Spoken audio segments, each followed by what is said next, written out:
This meeting is now called to order. Powerful. Roll call, please. Mrs. Khan, Here. Mrs. Shandy, Here. Mr. Wilburn, Here. Mrs. Yanez, Here. Mr. Salt. Here. The Pledge of Allegiance will be led by Colonel Stallworth this evening. Please rise with me. I pledge allegiance to the flag of the United States of America and to the republic from which it stands, one nation, under God, indivisible, with liberty and justice for all. Thank you. Tonight we have Timberview Middle School and Air Academy High School here for our board spotlight. If you all could stay after you're done, we'd love to shake your hands with the hands of the students from both schools and take a picture. So hang out until both schools are done, and then we've got our post hoc stuff. So first we have Timberview Middle School, Mr. Wilburn. Timberview Middle School opened in 1987 and is the home of the Timberwolves. One teacher who opened the school still works at the school. It's the only D20 middle school with a cheer program. They're growing in diversity and now offer CTE, ESL, SSN, resource, etc. The Timberview band recently performed at the SEMA conference. Please welcome Principal Karina Bierman.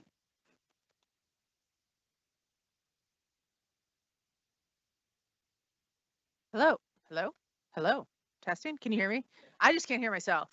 Well, thank you guys for having us this evening. My name is Karina Bierman. I am the proud principal of Timberview Middle School. Tonight we are going to showcase for you our robotics program. We do have a short video made by our robotics and broadcasting teacher who could not be with us tonight to launch our presentation. And then we have 3 students here and Mrs. Hicks, who oversees our CTE program, to talk to you a little bit more and demonstrate the robots that they've made and some of the coursework that they've done.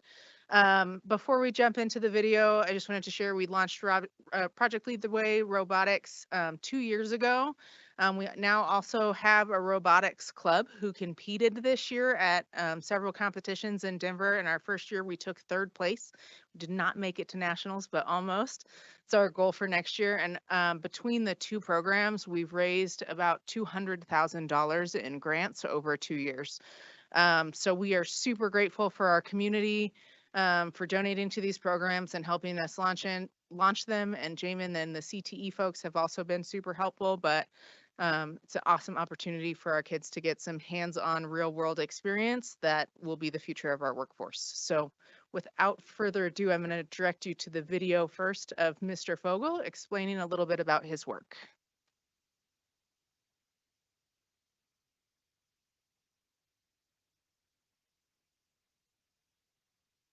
Hello, my name is Jeremy Fogel, and I'm the broadcasting and robotics teacher at Timberview Middle School.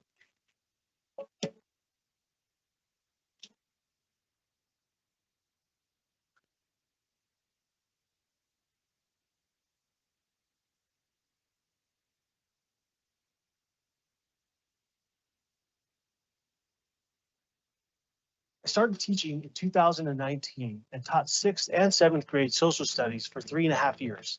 2 years ago, I started teaching broadcasting and robotics. We have a great broadcasting class where the students make our school's weekly video broadcast called Wolf TV. We actually make it right here in the studio that I am making this video right now.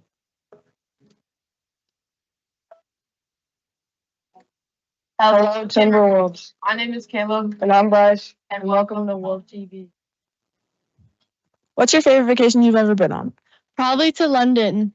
And what did you do? We went to like Big Ben and the London Eye. That's fun. The other half of what I teach is robotics. This is a really fun class. Go!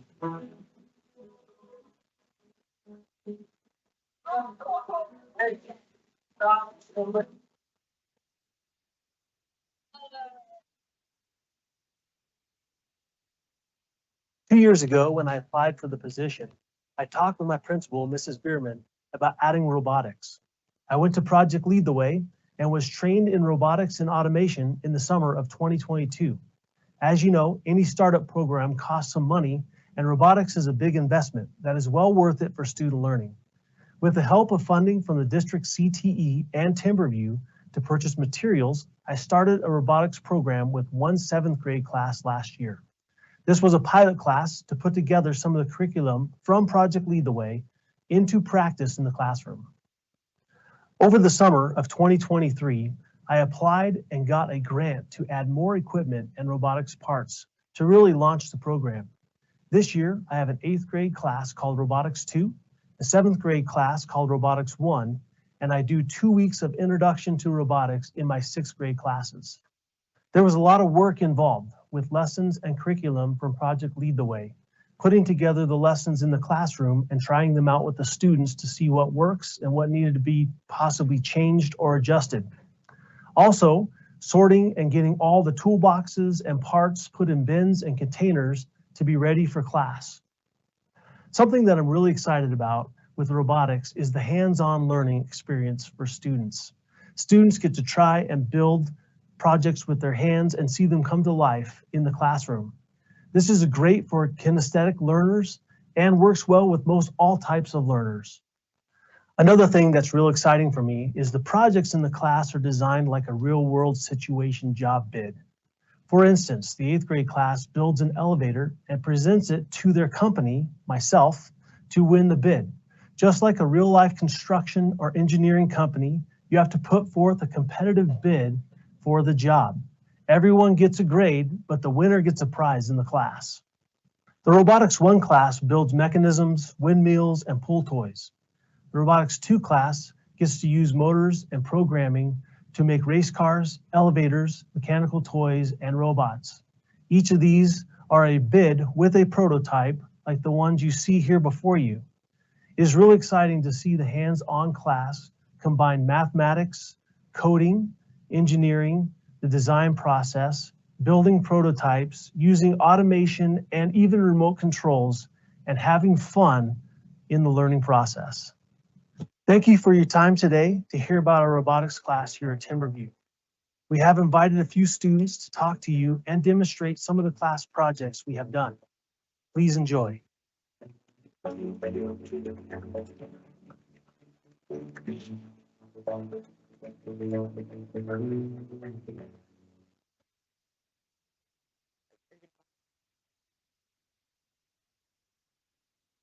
Hi, I am Alex, and I am in 8th grade, and I was in last semester's robotics class, and it was by far the best experience I've had.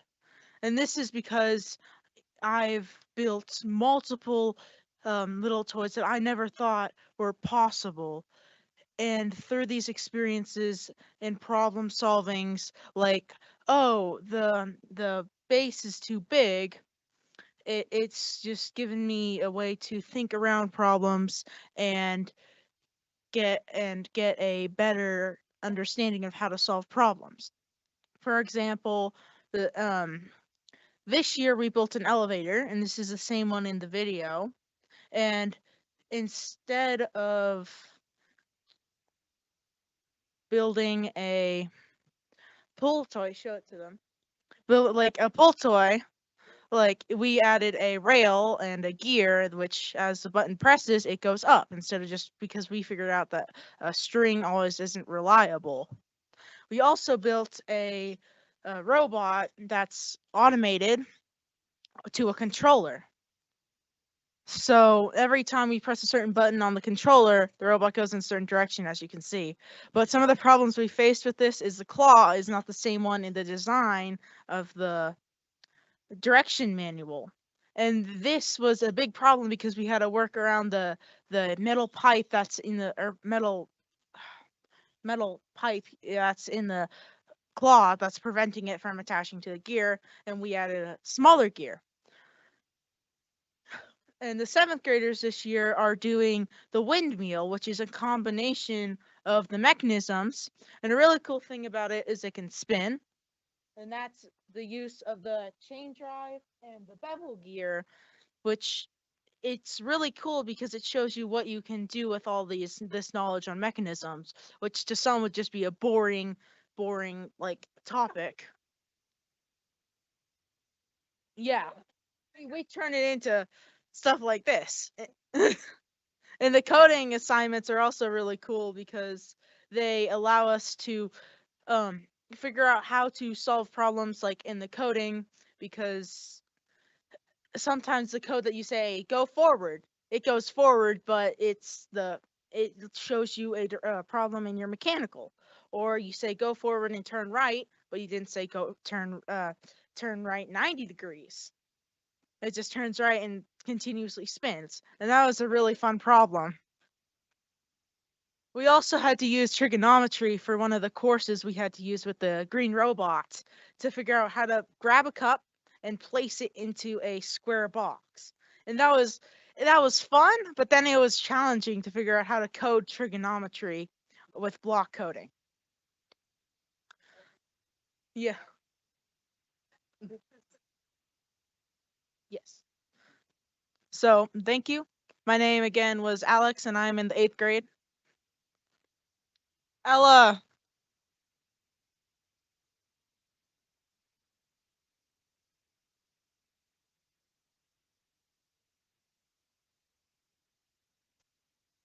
Do I need to say it into here?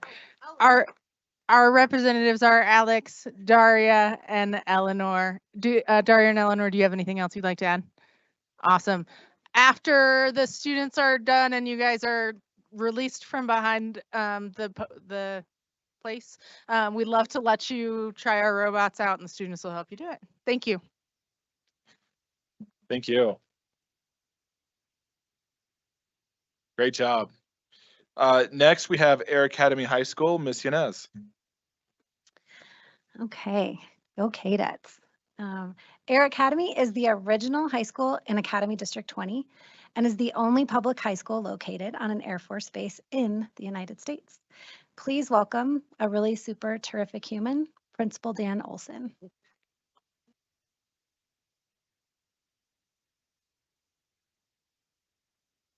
Right. Thank you all for letting us present today. We are so excited to be here. But I want to speak to our Timberview friends. Do you guys realize that your principal, Miss Bierman, used to be a teacher at Air Academy? And do you guys realize that she was one of the best teachers? She was one of the best teachers we had. And so I hear she's doing a great job for you guys. So she's amazing. So that's awesome. So great job, Karina. So today we are going to focus a little bit on what makes Air Academy unique and then look forward into the future a little bit. We are so excited about what is happening on the west side of the district and on the academy in particular. And it's amazing when you know, the stars align. We have been talking about bringing in some new innovative programs to Air Academy for years. And it just so happened that we hired a new superintendent that had a lot of the same visions. And so when both of those things came together, it just turned out marvelously. And so what we're going to do today, we're going to show a video as well that kind of gives an outline of what Air Academy is all about. And then I brought with me today some wonderful educators and one of our amazing senior students that are going to talk a little bit about what is happening at Air Academy. And so we'll watch the video, then I'll turn it over to Miss Walhoff, who is one of our assistant principals, who is in charge of creating our academies and pathways. She's going to talk a little bit about that, and then we'll hear from our teachers and our students. So please enjoy the video.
Okay, thank you. So with that, I would like to introduce Miss Liz Walhoff. She is one of our assistant principals and is just an outstanding visionary leader and is putting in a tremendous effort to get these pathways and our academies off the ground. And so I'm going to turn it over to Miss Walhoff and her team. So my part is going to be very brief here tonight. I just want to clarify the difference between an academy and a pathway, because sometimes our educationese words get a little bit mixed up. So we have both at our academy. We're launching both next year. So to put it simply, a pathway is a series of consecutive elective courses. So like when I was in high school, it might have been Spanish 1, 2, 3, and 4. We've had these for a long time at our academy, as those of you who have had students with us know. So one example is our engineering pathway. One example is our digital media pathway or our arts integrated pathway. But next year, we're going to launch our competitive and selective aviation academy, first in D20 to do pilot and drone licenses. So we are so excited about that. Now, an academy, on the other hand, is a little bit different.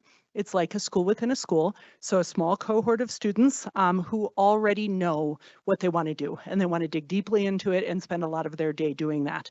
So in the academies, students are going to be placed in that cohort. They'll have a team of core teachers.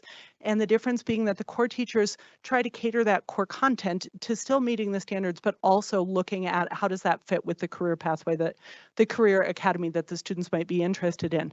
So for example, in an English class, when a student is in our business academy, they might be looking more at technical writing than literary writing, just so that those things align really, really well. So next year we will have 2 academy options. One is entrepreneurship, business, and marketing, and we'll have our team talk about that. And then one is going to be our media arts academy, which has several strands within that. So I'm going to hand it over to Adam, who will speak to our engineering and aviation pathways. Hi, I'm Adam. I'm just going to share with you our startup on the new aviation pathway. So this is going to have one new course, which is called Introduction to Aviation and Aerospace, which is really to introduce students to careers in aviation, where we'll have guest speakers. Areas of study include aviation history, beginning pilot training, basic aerodynamics, aviation weather, navigation, and projects include flight simulators and a model airplane build. To complete the pathway, we'll couple that with our existing aerospace engineering class, where students are already learning aerospace science, aerodynamics, and lift controls, and so forth. A future goal of ours is to have a partnership for the aviation pathway, where we have industry partners, where students can take a 3rd course called Principles of Flight, where they begin their FAA training for ground school. Enhancements that we're doing to our engineering technology pathway is to add a computer science principles course, where their students are going to learn coding, fundamental tools, beginning to learn Python, where that can be applied to a variety of engineering fields, but also if students choose that engineering isn't their pathway, they can begin launching into computer science careers. And then next, I'm going to pass it off for the Entrepreneurship and Business and Marketing Academy.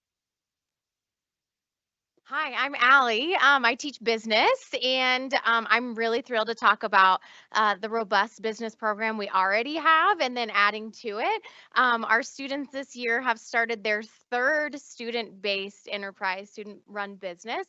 They have KDET Coffee, they have KC2, and the newest one is our apparel printing business, which you saw in the video just a little bit, called KDET Enterprises.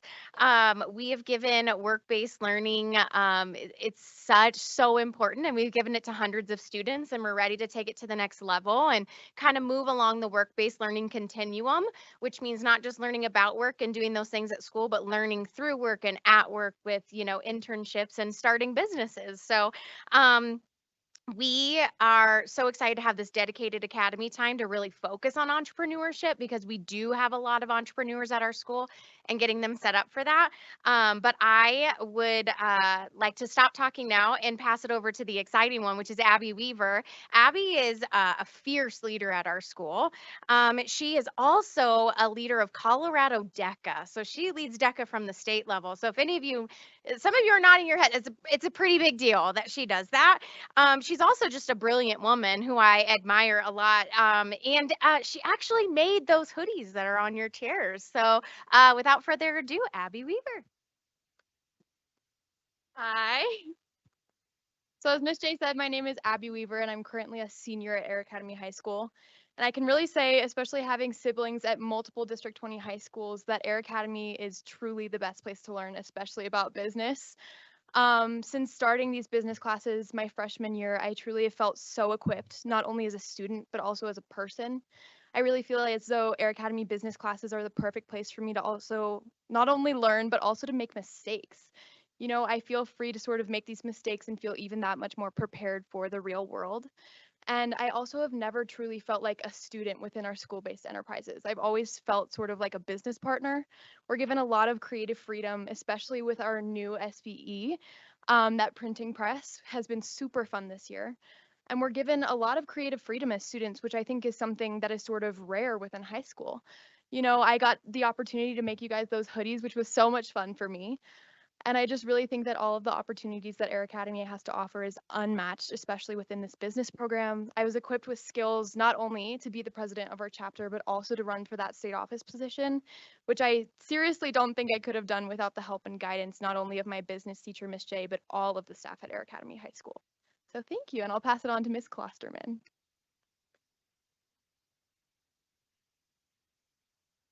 Hi, I'm Ms. Klosterman, Katie Klosterman. Similar to the business program, we're kind of expanding and building on something we've started, which was our arts integrated program. What we are super excited to turn it into a media art academy. And I don't have a student because I want to talk the whole time because I'm so excited. But this is a project-based learning approach that is cross-curricular and incredibly applicable to the real world and the skills that the students need. There are going to be 3 branches we have in our Media Arts Academy. First is a tech theater focus, which allows students to get hands-on training in carpentry, light and sound design, costumes, and makeup, including special effects. We actually already had 2 of our lighting technicians hired by professional theater companies this fall and have been working with an actual union license. Our second focus is going to be broadcasting, primarily focusing on sports. This program only started a few months ago, and already local businesses are buying commercial spots and funding the program. Speaking of filming, our last option is filmmaking, and students will have the opportunity to analyze different techniques in cinematography and then apply them to their own work. Students can be acting, directing, creating sets, costumes, scouting film location, but also kind of a 3.5 for this one is our editing side of production, which will include producing, editing, and marketing all of their creations. And one of our film students from last year was actually selected to go to a very exclusive camp specifically for film directors on a full scholarship based off of a short that he produced last year. So our students are incredibly talented. They're hungry for these opportunities, the real world, the internships, the actual jobs, and we're so excited to be able to offer it to them. We'd love to see any of you at Air Academy. Our doors are always open, and we look forward to more in the future.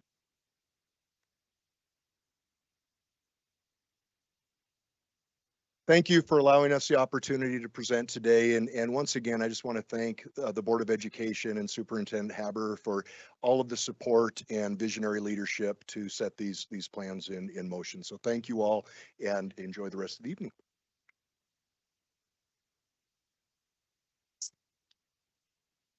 Since we have Air Academy, before you sit down, if you guys want to come up, we want to be able to shake your hands and take a picture. And then we'll have the Timberview group come up. And after the picture, I'm hearing that there's board members and myself included that might want to try your robot. So.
Yeah,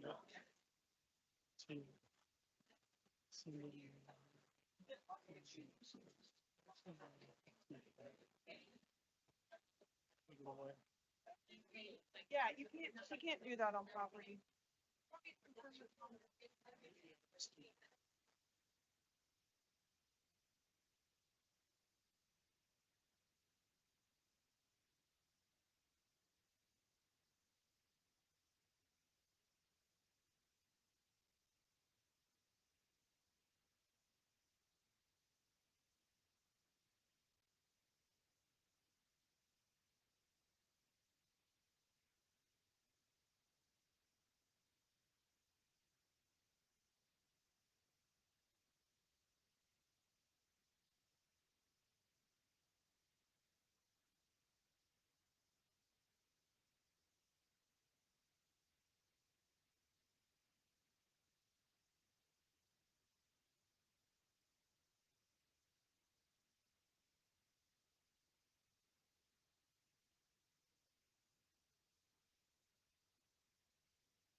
took a picture. She took a picture. Perfect. They're alternate.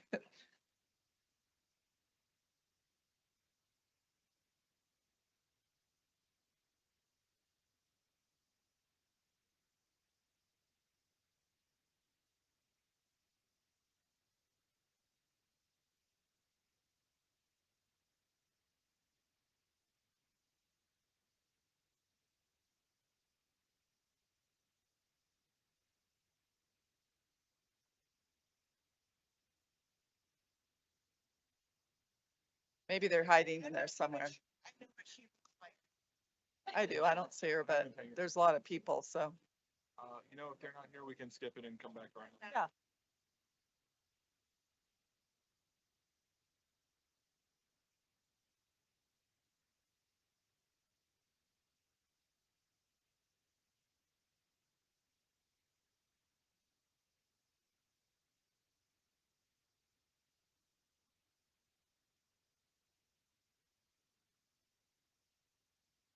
All right, thank you to our students. We're going to go ahead and keep rolling with our agenda this evening. Ms. Matson-Bonet, are there any updates to the agenda? There were updates to the agenda and the board was notified of these. Thank you. Members of the board, are there any items you wish to move from the consent agenda? Are there any discussion items to be added to the agenda? May we have a motion to approve the agenda? Moved. Second. Roll call, please.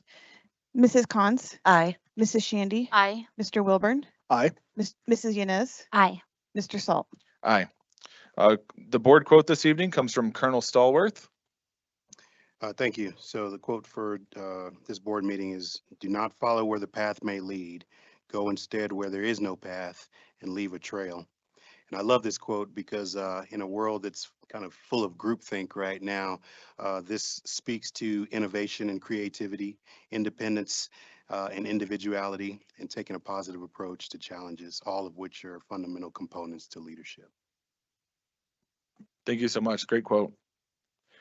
Does anyone have any comments from the board tonight?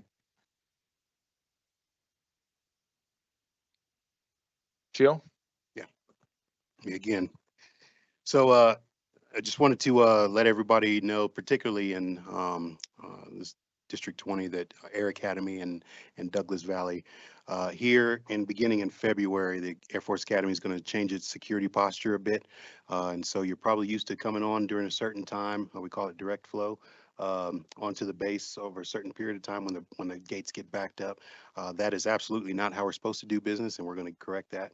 And so what that means for you all is going to be beginning first part of February, longer wait times at the gate. And so please plan accordingly to get your kids to school on time. Also, we're going to be looking at they're called D-bids cards, I believe. So probably next semester we'll start to implement where your driver's license probably won't be enough. So you're going to have to register with the we call it the Pass and Registration Office there, just right outside of the South Gate, to get a D-bids card and to be able to come on base for you and your students. So please make sure over the next couple of months that you get that done, and then plan accordingly for the traffic patterns that are going to be starting to develop here in the next couple of weeks. Thanks. Thank you for that. That's really good to keep in mind, and we'll work with our communications team to make sure that that gets pushed out appropriately. Mr. Wilburn. A question, the D-bids right now waives you the ability of the necessity to have your trunk searched and all that stuff. Will that stay in place for everybody once they've got them? If they're registered with a D-bids card, that will stay in place. So. All right, anyone else? All right, Superintendent Haber. So what a treat to have our students here and just to celebrate the great work, because great really does happen here in Academy 20. So it's fun to celebrate that tonight and every time we have students here. So I just want to personally say again, happy National School Board Appreciation Month. Just really appreciate the work and the leadership that you all do. I think you would agree that you put in countless hours, volunteer countless hours for the sake of our students and our families and our staff. And just know that on behalf of Cabinet and on behalf of D20 staff, I just want to say thank you for your leadership. And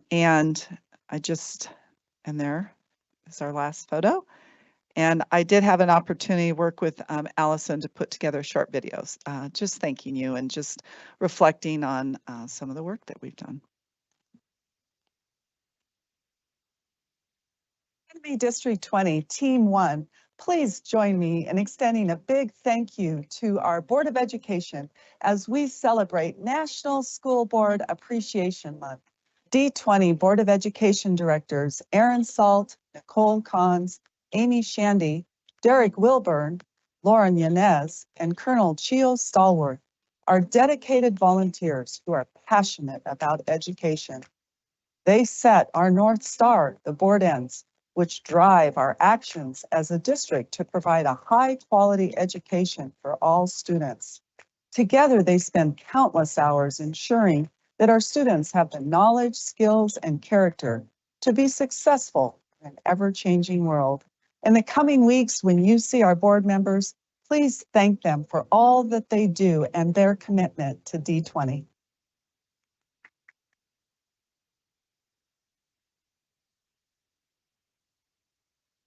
So again, thank you for your vision and thank you for your leadership and your passion for serving our students to ensure that every student is successful and gets that quality education. So thank you. So as part of the onboarding for Lauren Yanez, we also had Amy Shandy came along, which was awesome. We had a chance to visit some more schools and Principal Carrie Bonilla just did a wonderful job of showing us around and specifically talking about the reading programs that they have in place and just the way they really do use data to inform their instruction and pull students into small groups and give them what they need. So that was an awesome visit. And then we also had a chance to do a learning walk with Principal Brian Casebeer and just the art teacher there doing some amazing displays. I know that Pioneer has a real focus on writing, and he just talked to us about how he feels like that's really supported their students. And certainly they just won 2 top awards, National Title School of the Year, as well as science, the state science scores being one of the highest, which was really significant for Pioneer. I looked up, I think there were 5 schools that got that award, and Pioneer was the only Title I school. The other 3 of the schools were pretty much magnet schools in the other districts for gifted and talented, and then the other one was a charter school. So I think it's huge that the work that they're doing there, and you can even see their data wall back there. I was really excited to see that. We're literally, teachers have conversations about data and they'll physically move students based on the achievement that they're seeing. And I know as a principal, I had a board like that, and it's really powerful when teachers talk about their students and they feel like they can physically move or they're not sure and they have great conversations. And it's a great visual at a glance to really see where students are at and what types of improvement and support is needed for different grade levels and for individual students.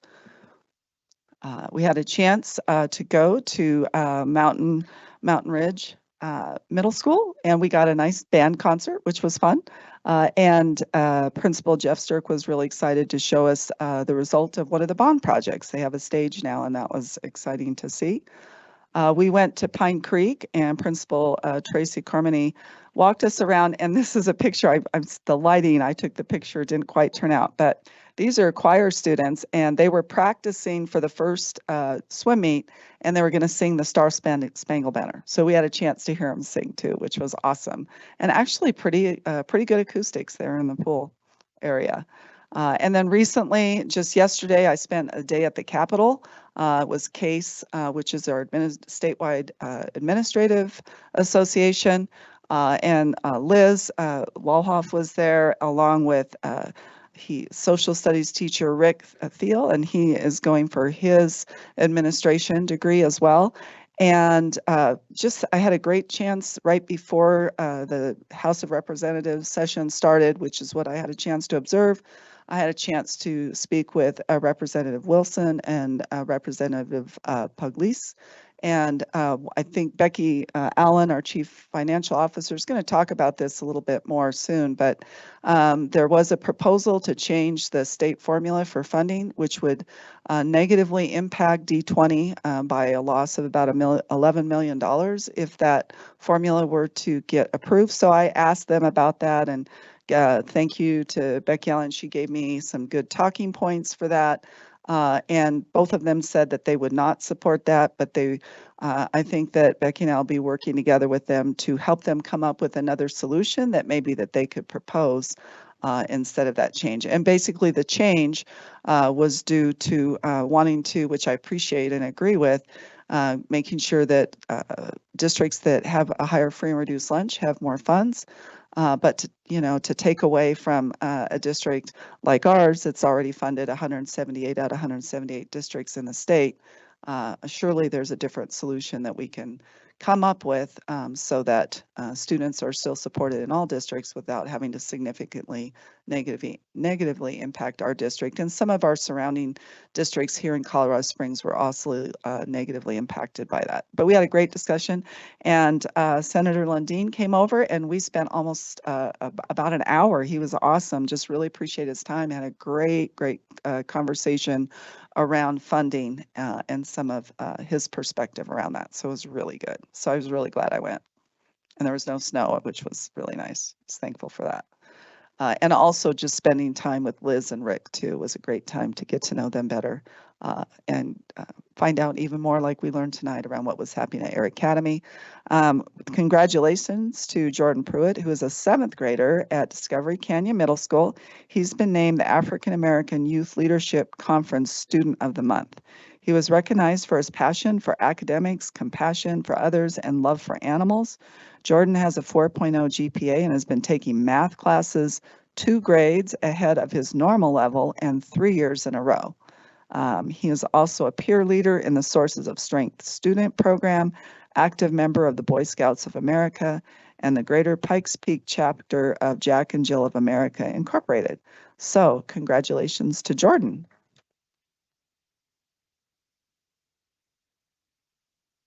And then congratulations to 3 Chinook Trail Middle School students who placed at this weekend's El Paso County PTA Reflections Contest. This contest allows students to submit artwork at the local level before moving on to the state and national contests. So Leah Murdoch, an 8th grader, took home 1st place in the photography category. Minja Kwan, another 8th grader, won 1st place in literature. And Layla Jean Whitehead, a 7th grader, received 1st place in visual art. And then congratulations to the Pine Creek High School hockey team. They took home 1st place at the recent Palmer Lake Outdoor Classic. And this competition is a community event that celebrates the tradition of pond hockey, high school hockey, and sportsmanship. So congratulations to the Eagles. Oops, I'm sorry. You guys like, what is she? There they are. There's the Eagles right there. So congratulations to them. And I think, and that's it. That's it for my superintendent update. Thank you. Thank you. All right, we need a motion to approve the following resolutions. Resolutions 13-24, approval of matters relating to administrative staff licensed. Resolution 14-24, approval of matters relating to administrative staff classified. Resolution 15-24, approval of matters relating to staff specialist staff. Resolution 16-24, approval of matters relating to licensed staff teachers. Resolution 17-24, approval of matters relating to licensed staff licensed support / special services provider. Resolution 18-24, approval of matters relating to classified staff. Resolution 19-24, approval of superintendent contract through 2026. Resolutions 20-24 and 21-24, approval of annual monitoring report for policy EL 2.9, communication and support to the board, and MRE for the same. Resolutions 22-24 and 23-24, approval of the annual monitoring report for governance process policy 4.6, board officers' roles, and MRE for the same. Resolutions 24-24 and 25-24, approval of annual monitoring report for governance process policy 4.10, board members' code of conduct and MRE for the same. Resolutions 26-24 and 27-24, approval of annual monitoring report for governance process policy 4.11, board member conflict of interest and MRE for the same. Resolutions 28-24 and 29-24, approval of annual monitoring report for governance process policy 4.12, process for addressing board member violations and MRE for the same. Resolution 30-24, establish GASB 54 fund balance components modified for fiscal year 2023-2024. Approval of Board of Education study session meeting minutes from January 4th, 2024, and approval of Board of Education regular meeting minutes from January 4th, 2024. Moved. Second. Roll call, please. Mrs. Cons, Aye. Mrs. Shandy, Aye. Mr. Wilburn, Aye. Mrs. Yanez, Aye. Mr. Salt. Aye. All right, we have 23 attendees online at this moment. There are no items pulled from the consent agenda. So next up is 9A, annual report for New Summit Charter Academy. Superintendent Hepper. Yes, and would Kim McClellan, the NSCA Executive Director, please come to the podium? Is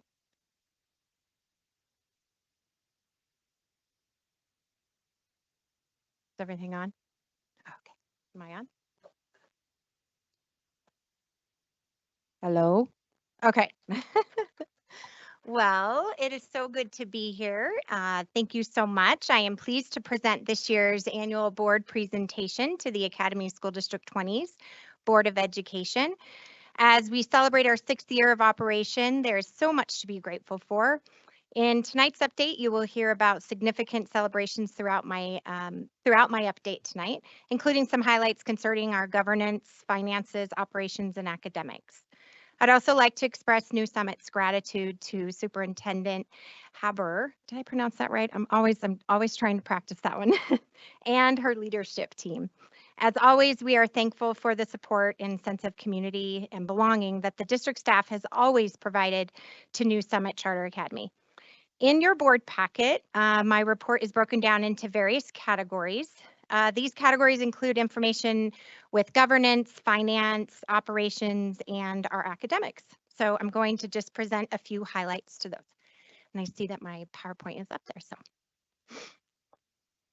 all right. So first slide, if you wouldn't mind. Who's in charge of those? On my little thing here? Oh, can I go back? There we go. I have the power now. Okay, this is awesome. All right, so this is our current enrollment. This is not our October count enrollment, so this is where we sit currently.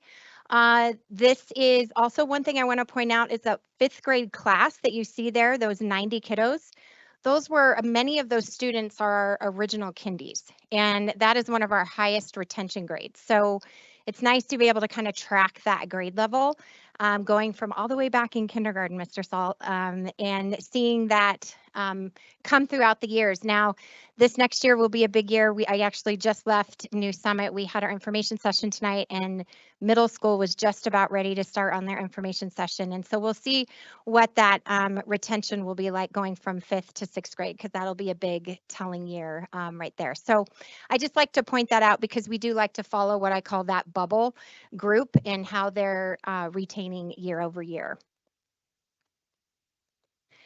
New Summit student ratios. So we're really proud of our student to staff ratios. You can see what the number of administration we have versus school assistants, instructional staff, and non-instructional. So you can see the breakdown in your slides. Also, our ratio does sit right now at 25 or below. So each of those grade levels, we do know in kindergarten, we've really retained those kindies this year, and usually we're at 20-1, but we've been sitting at that 22-1. And then as you look at middle school, we had a little bit of attrition right there throughout the year. So those student to teacher ratios went down just a little bit. New Summit enrollment, this just shows our historical data. I do want to point out the 637 is actually 638. That was a typo. But this is, and next year we do anticipate a flat enrollment as we've been, Mr. Gustafson, who is my CFO, he works at the state. He works part-time in his retirement, believe it or not, at CDE. And at across the board, districts are seeing declining enrollment. And so we wanted to be real conservative this next year. So we'll be projecting just a flat enrollment this next year. The next piece talks about our financials. So this next slide has to do with our bond ratios. We did refinance our building in 2021. And we are obligated to ensure certain ratios, debt service ratios, and our days cash on hand. And as you can see, we're at 183. We're sitting at 183.9 days cash on hand. And the minimum is 75 days. So things are looking really good there. And then our debt service ratio is at 1.82, which our minimum just needs to be at a 1.2.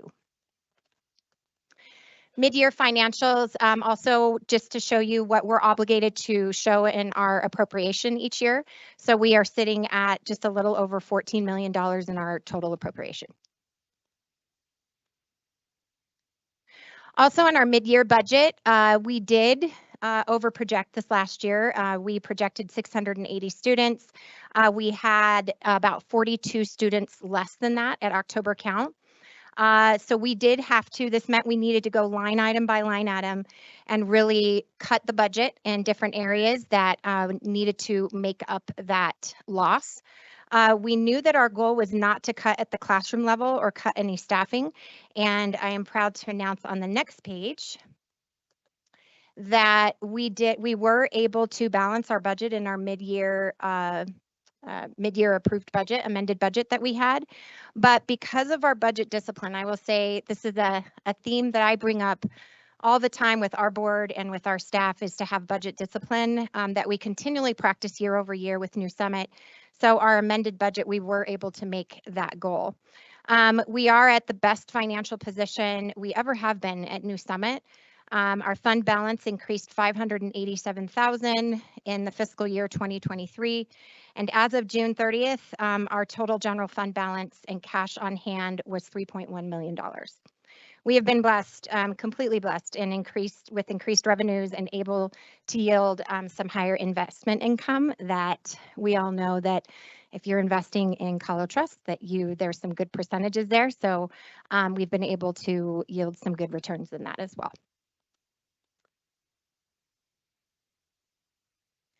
Next one has to do with our mid-year budget building corp. So this building corp was developed in our refinance, and this also has to do with the new building, the new gymnasium that we built, and some of the additional funds that we had in capital improvement money that we have to spend by the end of this year. We're coming down to the very end of that, and we're at about $59,000 left that we have to spend. But you can also see in here that it did just stay at the end of 2023, we were just shy of $4 million. Some of this money that we also have needed to spend, whatever was left over from our construction on our gymnasium. We did do some capital improvements of things like we built a new preschool playground. So if you drive over to New Summit, you'll see that new playground finally in. We did finally do some pour and play in our playground, so we don't have the wood chips anymore. Kids are not going to be coming home with the wood chips in their pockets. We also, because that was fun for, oh boy, it was in hair, it was everywhere, stuck on sweaters. So now we don't have that, which is good. Additional security cameras. So we did, with the additional space, we had to add some more additional security cameras. We have a state-of-the-art sound system and visual audio system in our school. It really pumps when the kids are coming out and having fun. So we're excited about that. And then we did have to do some HVAC upgrades because it is an older building, and the phase 1 side, we needed to do some upgrades. And there's more updates in your report that you have. The other thing, our board of directors is in the process of identifying a new board member. So our founding board member, Eric Davis, who is our board chair, He is termed. He's finally termed, Mr. Salt. So if you know anybody who is interested in serving on the amazing New Summit Charter Board, applications will be opening on March 1st, and we have an information session, I believe, for new applicants in February, end of February. Also, in June of 2023, the board did approve a new strategic plan. It's the very first strategic plan after 5 years. I knew as executive director it was time. Usually, as you start a school, to start a strategic plan the very first year doesn't really make a whole lot of sense. You don't have a lot of data. So we finally approved our first strategic plan. And this was created by a committee of parents and teachers and other staff members, including another board member. And the teams really have been busy working on strategies from the outcomes of the goals and objectives. So they're in the process of looking at what strategies they're going to use for each of those. And so in your packet, you can see an academic growth and excellence. That is one of the goals. And then the objectives that you see are in the bullet points. And underneath that will be all the strategies that the teams are working on currently to identify which things we're going to be doing in the next 3 years. The next goal has to do with financial health and excellence. And so you can see the objectives there. We feel this goal was actually met since we're in the best financial place we've ever been in. However, we want to continue that. And in order to continue that, we need to look at the objectives that we have here and continuing to grow and look at strategies in order to continue to do that.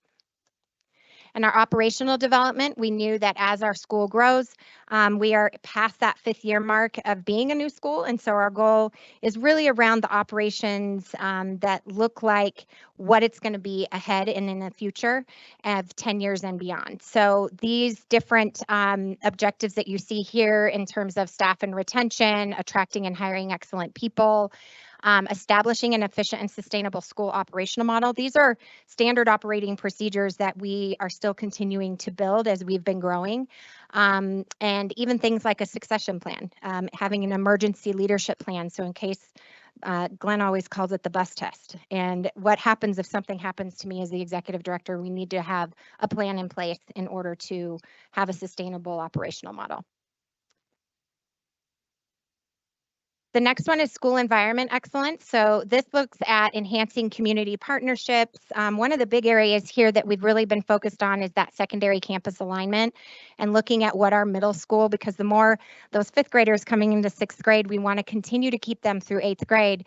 And as we continue to sustain a really solid middle school, that can help us to decide whether or not in future years we want to build a high school. And then student behavior, we're seeing, we're refining some of our discipline policies, including our discipline matrix, and looking at some consistencies there and some alignment in student behavior. This next slide has to do with academics. Academics are very important to New Summit. It's been sort of an up and down. Building a new school, we were really building a lot of baseline. And as we came out of COVID, we were looking at a new baseline as well. And so this slide really just focuses on our academic achievement goals, which are defined within our dashboard that you see in your packet as well. We will be presenting our mid-year dashboard to our board this February. This February.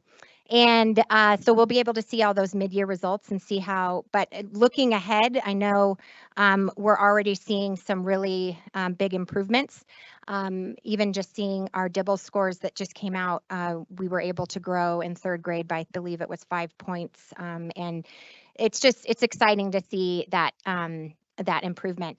But you can also see here, these goals are really focused on towards year 2025. So we know some things don't just happen in 1 year. So we're looking at year 2025 in both elementary and middle school in academic achievement and meeting different growth targets that we need for reading, math, and language arts.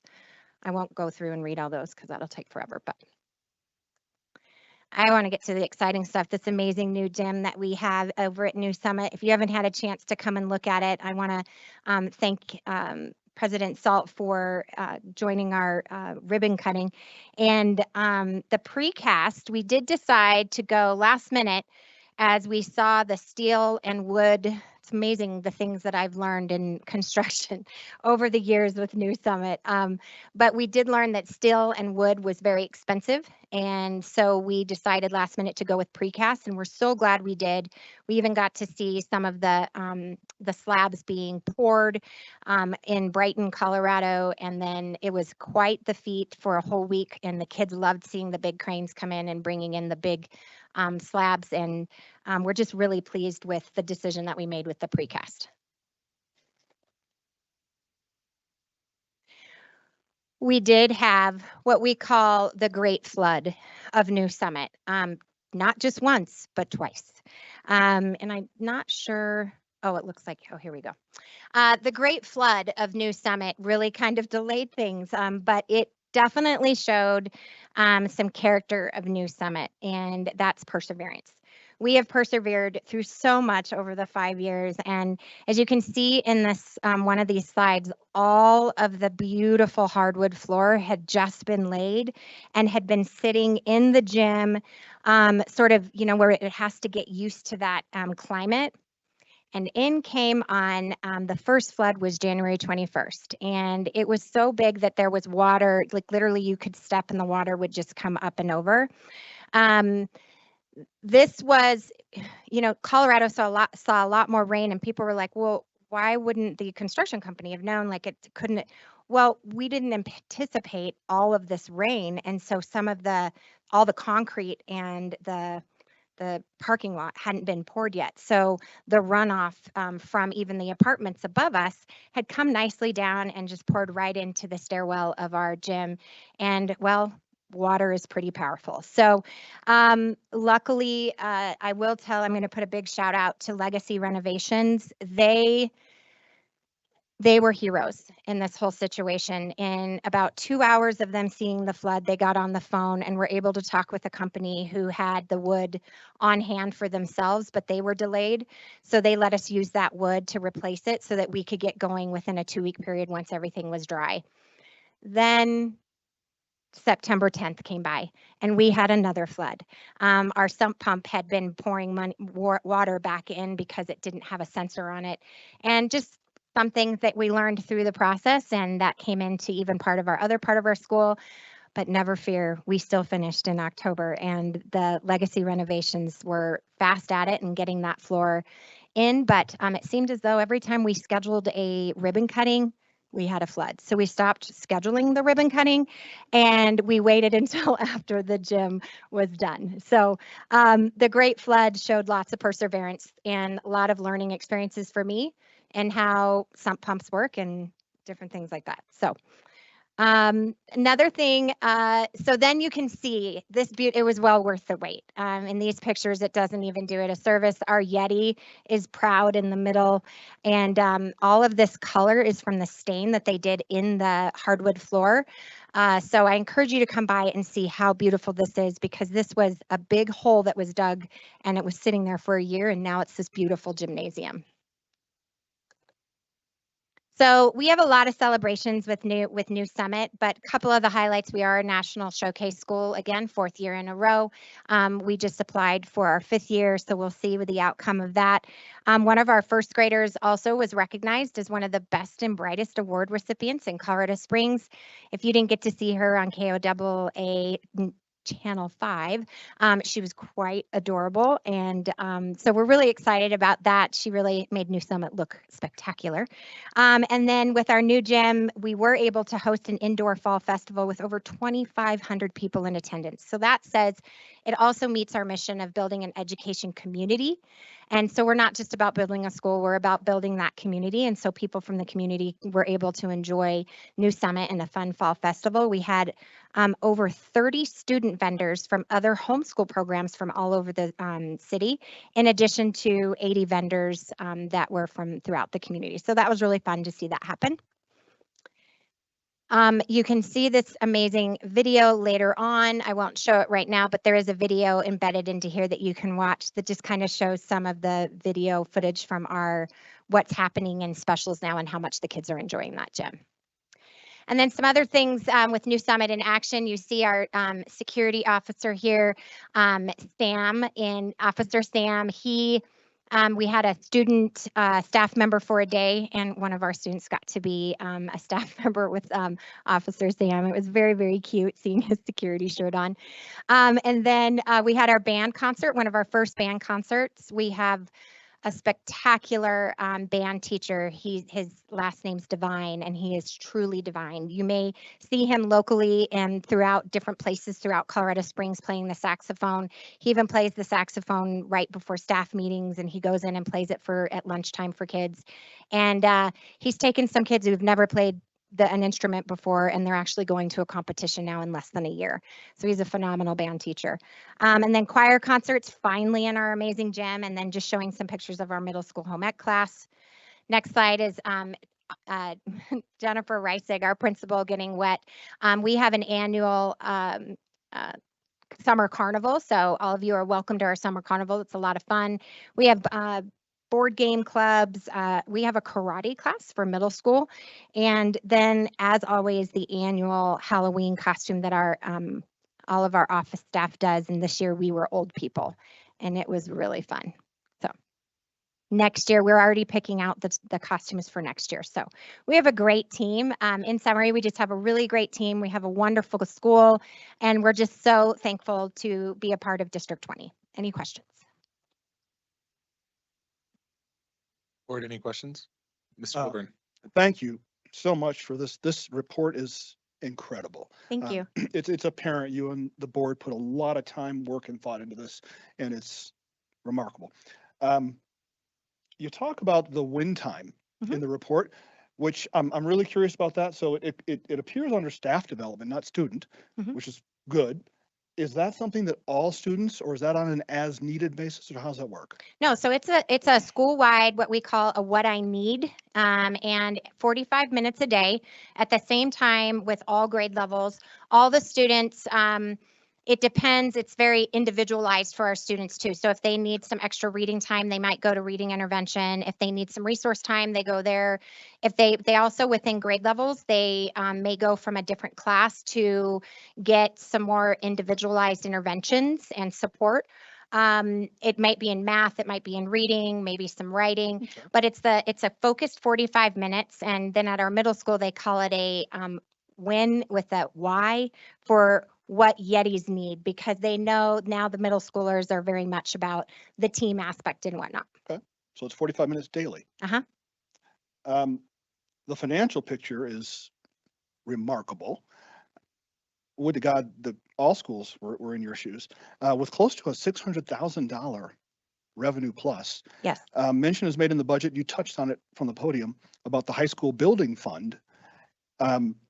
What's that look like? Is there a set amount or percentage that's being siphoned into that fund? Is there a plan? Are you hoping to break ground or occupy a pre-existing building, or don't we know yet? We really don't know. We just know that if we don't have the money for it, and we don't have, as I went through the refinance, I learned a lot about what happens and how you purchase bonds and what you need to prove to investors to be able to have them invest in you.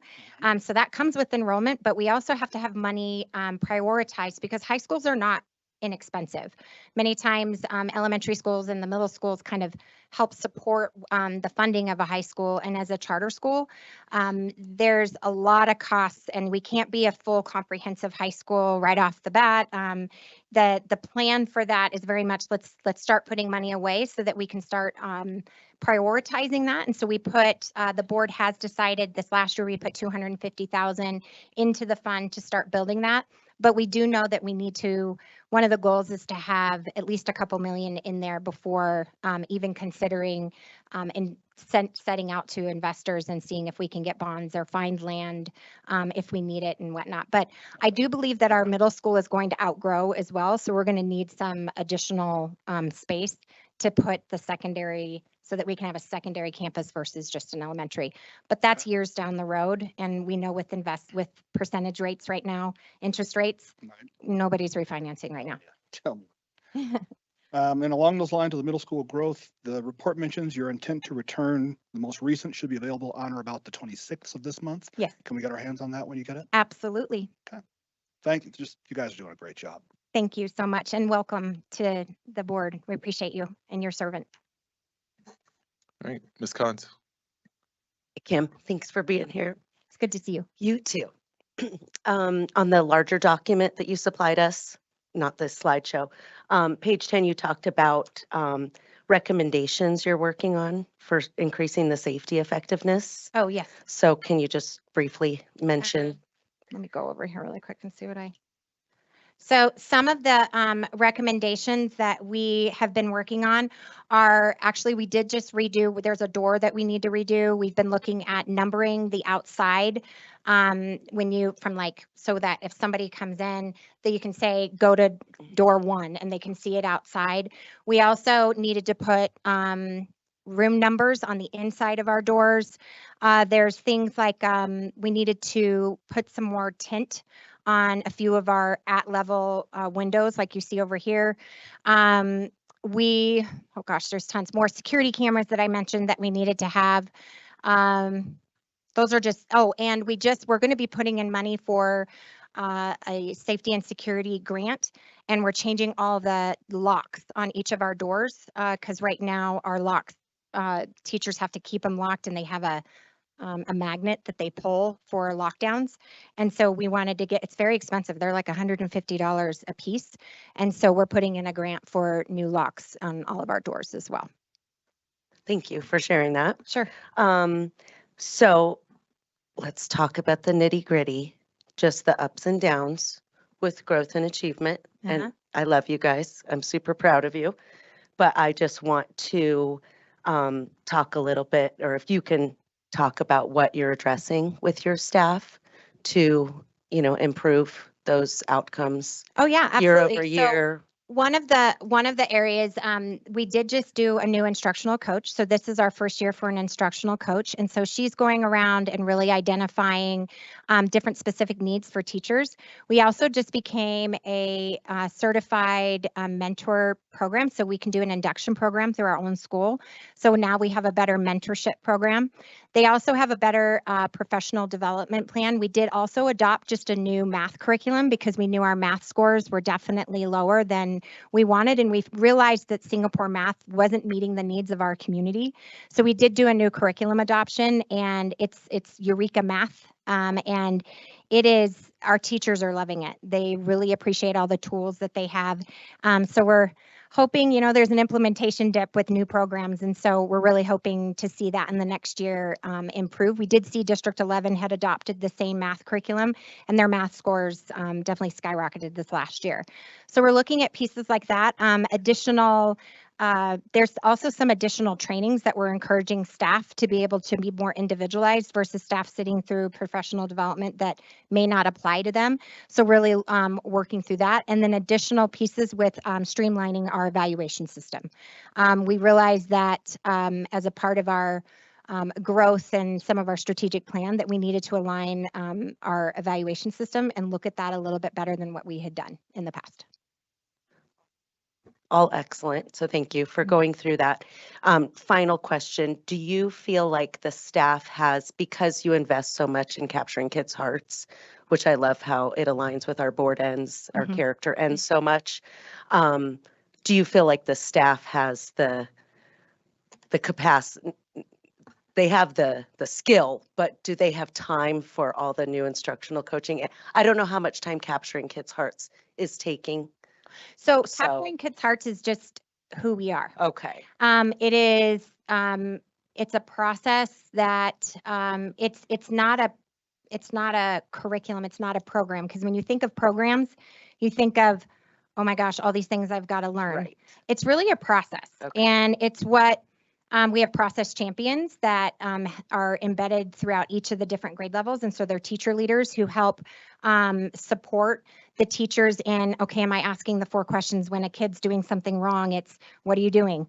What are you supposed to be doing? Are you doing it? And so it's not something else that they have to learn. It's just a process that they becomes a rhythm that they just act. We have a discipline ladder that they follow. Kids are used to checking each other.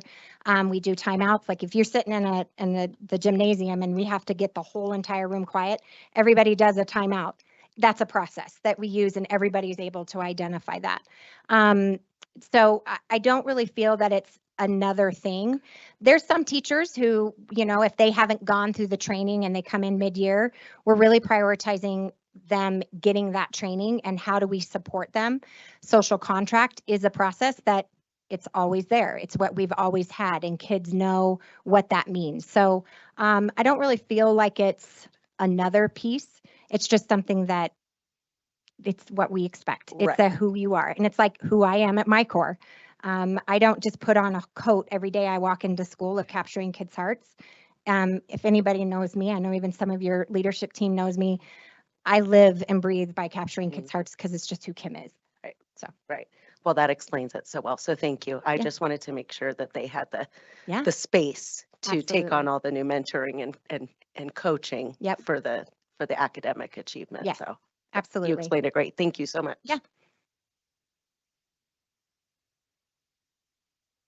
So, couple questions. One, on your slide that you had where you listed your 2025 goals, Mhm. elementary was listed at 85%, and your middle school was listed at an 80%. Mhm. Could you explain why you had a different target for each of those? So it's because of where we started. And so we were looking at what we want to make sure that we achieve a goal. And so we looked at where the original percentage was, and I believe it was growing, each of those needed to grow by 5%. It was either 10% or 5%. So something that was still attainable. But we knew we didn't want to make it any lower than 80.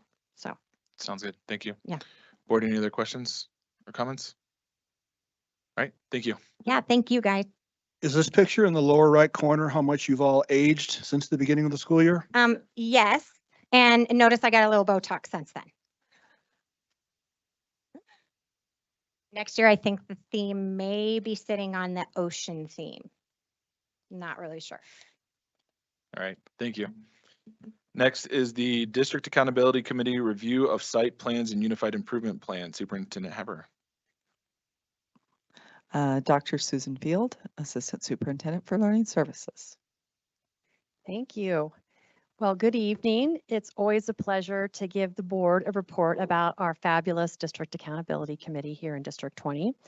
I want to say it's an honor to co-chair with Nicole Kahns, and we also have a parent chair. Her name is Shannon Hester. And then, of course, we have the amazing admin support from Tina Matson-Bonet, who makes all of it run. So this process, which is the annual review of school site plans and UIPs, I think is probably one of the most favorite of our DAC. And remember that we have many parents. Tina, do you know off the top of your head about how many folks we have on DAC? About 66. 66. And I would say 60 of them or so are parents in our community. We have 1 or 2 reps from each school that serve, and we have a few staff members on the committee as well. So it's an awesome committee. So the DAC charge from the Board of Education, there's 11 different points that the board has for the DAC. So what I'm going to talk about tonight is number 4 and number 6, which is form an accreditation subcommittee for specific outcomes. And then number 6 is the annual site plan and school UIP reviews for each school. So that's the only thing I'm going to talk about tonight in regards to DAC. Wrong way. Okay, so this is the amazing accreditation subcommittee.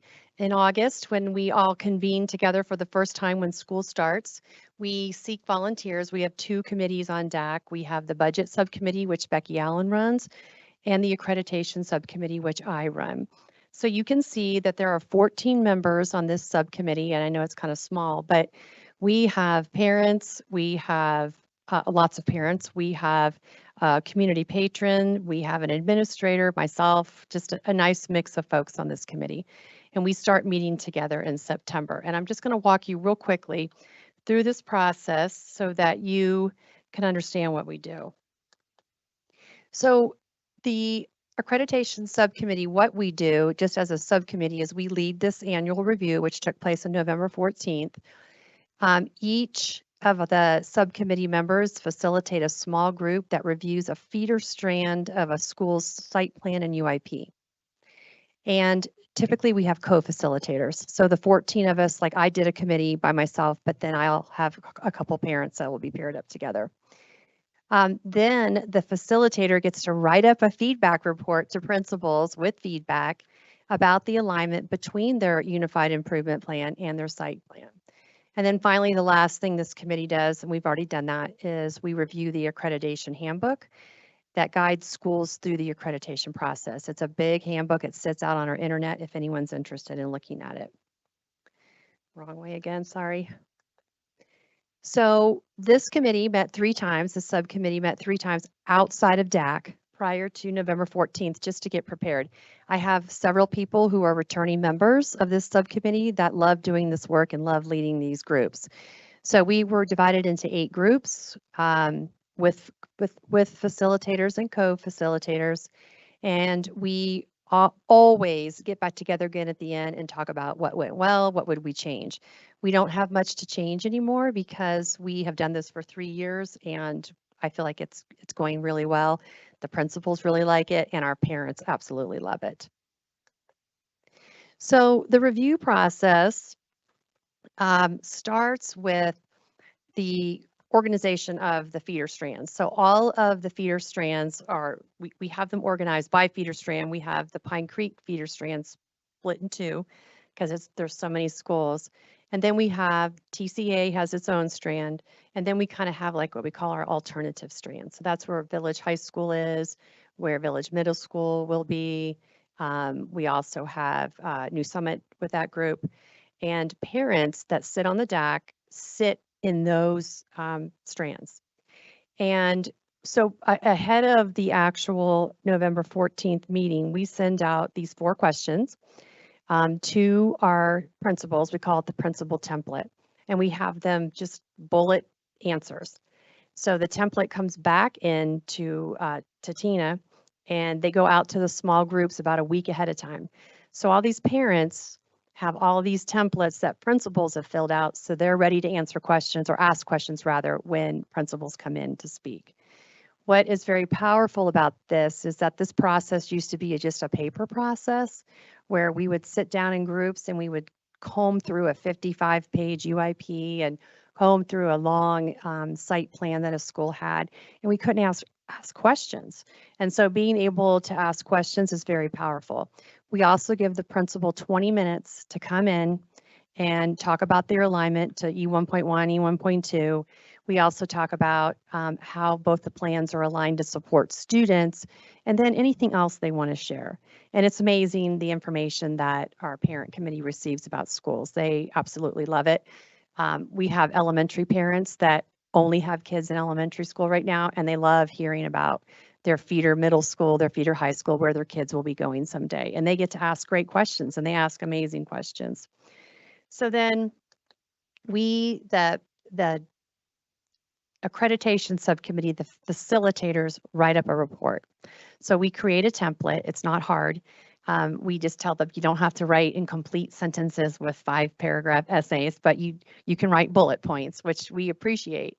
And so after the 20 minutes of a principal speaking about their school, the subcommittee gets together or the committee gets together and debriefs. And so we always hear, oh, we need more than 15 minutes. They would like an hour, right, Nicole, with each principal and about a half hour to debrief. But we do a good job. Our facilitators are awesome. They know the right questions to ask. And so what we do is we talk about what are the recurring themes, concepts, or ideas that emerged from the review. And you're going to hear a lot of consistency just because we're super focused on E1.1 and E1.2. And when we do site planning and UIP writing, we make sure that everything is aligned. And then finally, the committee will give commendations, recommendations, and then a lot of times they'll challenge or stretch a principal's thinking. So this gets written in a report, which you all have access to look at any of these reports. The report is sent about a week or 2 later to the principal, and the principal's supervisor is copied as well.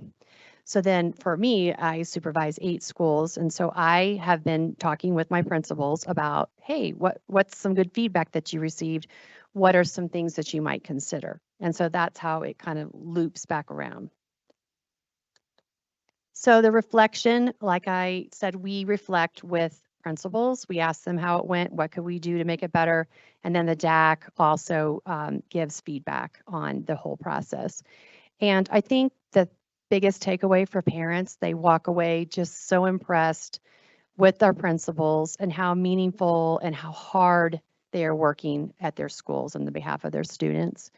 Parents in the DAC love meeting by feeder strands. We used to not do it by feeder strands. And so we have some of the same parents that come back every year. And, you know, they'll say, oh, I'm so excited to hear from Mr. or Mrs. So-and-so about what's going on at whatever school. So I think the feeder strand really helps also give them a lot of ownership in what they're listening and giving feedback for.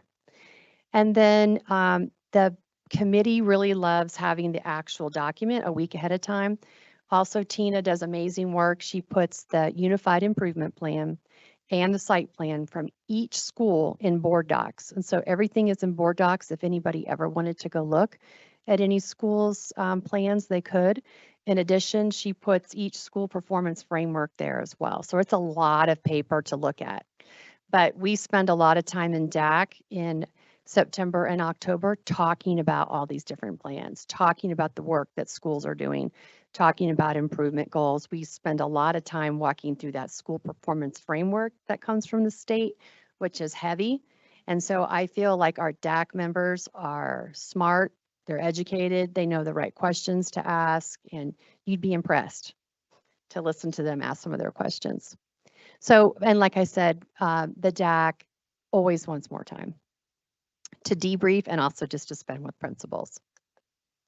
So just a few of the recurring themes that I looked at. I have all of the reports. Tina has all the reports, and I've been looking at each person's because we had 8 different facilitators. But I think that principals talked a lot about professional learning communities. That's a big focus for them. The utilization of student data was talked about a lot. And these are just a few of the recurring themes. I could probably give you 10 slides. Intervention, extension time, and schedules. So that's intervention and extensions for students. Behavior supports has been really big in the elementary schools and what's going on there.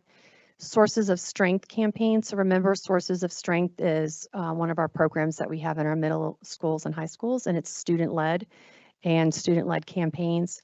We heard a lot about partnering with parents. Principals, almost every principal talked about how they partner or try to engage parents in the education of their students. And then finally, we heard a lot about just how principals try to get students involved in their schools, not just in the academics, but in the activities and clubs and sports that occur after school. That's it. What questions can I answer for you? Any questions? Ms. Yanez? So I got to serve on DAC and it was really great. And I just some of the work that goes into that, the parents that go back to their school accountability committees and report back kind of all what's going on. That piece is so important. You mentioned that parent partnership piece, and you hear about all these amazing things happening at, through DAC and making sure those communication channels are open with school accountability. And then I also remember inviting people into PTO meetings to just keep those communication lines open. So I actually was just saying this to the parents and community members that are involved in DAC. It's a huge thank you, and I know how much time it takes. So thank you. They are very committed. And this Tuesday, we were supposed to have DAC, but we had a snow day instead. So what is on tap next are the budget priorities that Ms. Allen leads with the budget subcommittee. So what happens next, they go back into these exact same feeder strands, same groups, different facilitators, because it's the budget subcommittee. And they get to hear from principals about where they're spending money. So they have budget priorities. And what we tell the DAC to listen for is what principals say they're doing where they're focused. That's where they should be also spending money. So it's a great process. I think parents walk away with a greater appreciation of the work that's going on in schools. So thank you. All right. I just wanted to say again, thank you to you and thank you to the DAC and everyone who's serving on that. I actually knew someone who went through that I was speaking with last year who had been a little critical of the district, and going through this UIP process, they came away and they said, wow, District 20 is doing some amazing work. I said, I'm glad you're able to see that from the inside and, turn someone who into an advocate. And so I thought it was really good. So thank you again for all the work that you guys are doing. Thank you. All right, next up is the Library Books Committee, Superintendent Haber. Yes, so board, we had a just huge thank you to Carol and Tiona for being here today. That was just a wonderful study session, just to learn more about how the public library operates and how they select books, and the amazing process that Carol and Tacey and Susan and her team have really put together to make sure that we've got a good, streamlined, well thought out, research-based process, I think, in how we select books. And how we weed books and manage the library. And it was fun to hear about all the different programs and ways that students use our libraries, and really celebrating reading, which I think was a great to be able to have a chance to celebrate that.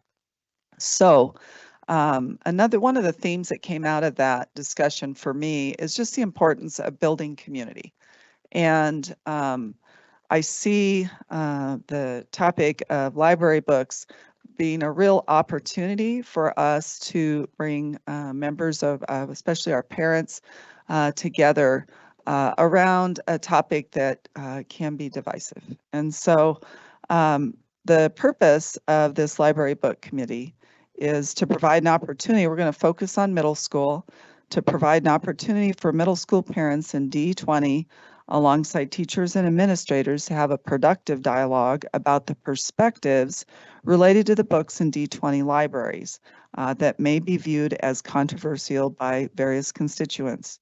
It's also to give members of this committee an opportunity to read books that are considered a 3, 4, or 5 according to booklooks.org, which is a website that has looked at books, I think, nationally even, to see, okay, for various groups, what would be some books that they may consider, that we should consider looking at.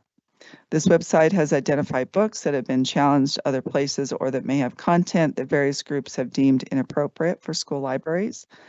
And to ask the members of this committee to rate after they've had a chance to read these books, which will give them approximately a month to read the books.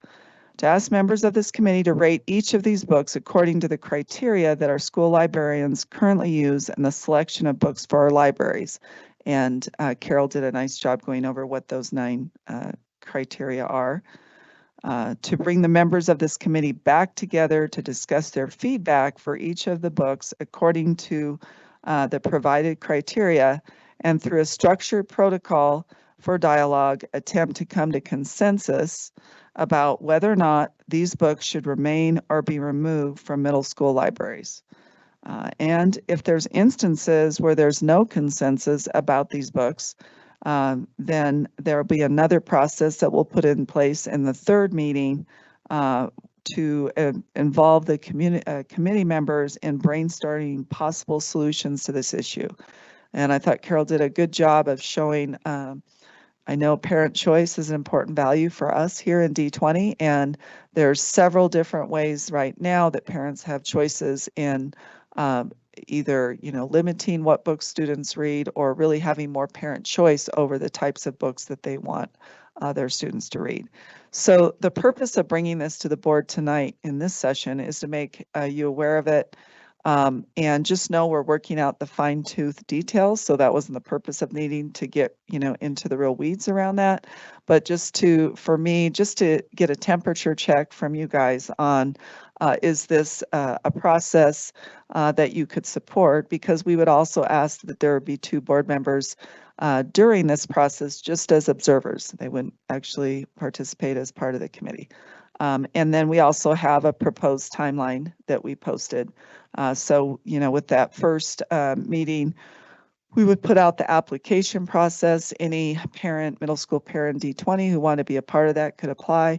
We have a continuum, a 1, 2, 3, 4 continuum where by parents filling out the continuum, they could kind of indicate where they're at on that continuum as far as, believing that all books should stay compared to maybe be really wanting certain books to be removed, and anywhere in between.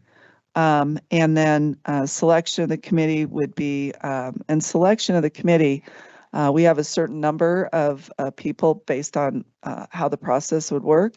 If we have more people that are 3s and 4s than 1s or 2s in the group, then we would just use a very random process. We're not pre-selecting anybody, and we're not going to, the application is basically just to give us the information we need so that if they're on the committee, we have the information that we need to make sure that we can support the process.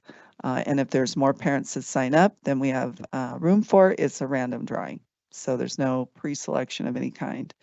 And then we would give parents those books to read at that February meeting, and then wait till about after spring break. And then we would have 2 meetings in April to have the last 2 pieces of that process. So I'd just love to have you guys weigh in if you would. If you don't have anything, then I'm just assuming that you're good with it. Any comments? Ms. Yanez? Okay, can you guys scroll up a little bit on the infographic? I have to dig in my folder, which I can do. Okay. Okay, how, can you remind me again how subcommittees would be broken down? Is that by, can you remind me? Yeah, so in general, we would have like 5 groups of 5 with 2 parents that would be maybe who rated themselves as a 1 or 2 on the continuum, and 2 parents that rated themselves as a 3 or a 4. And then we would have 1 administrator or teacher on each of the 5 committees. So it's not a subcommittee, but everyone stays in the same room. We would just have a process that would take place within each individual group, being that consensus building there through a very structured protocol. We're working with a company out of Inglewood that does, they specialize in mediation, and we're looking at the possibility of bringing them in also to help us with the process. Thank you. I think this shows that you're being reasonable, Superintendent Haberer. So it's an issue in the community. You've listened to the community. There are those in the community who would say, let's get everything out of there. If I don't like it, it goes. Well, that's not reasonable. And there are those who say, let's remove nothing. Everything should go. And that's not either. So you're trying to find a ground that we can all live with. And I appreciate that about you. Thank you.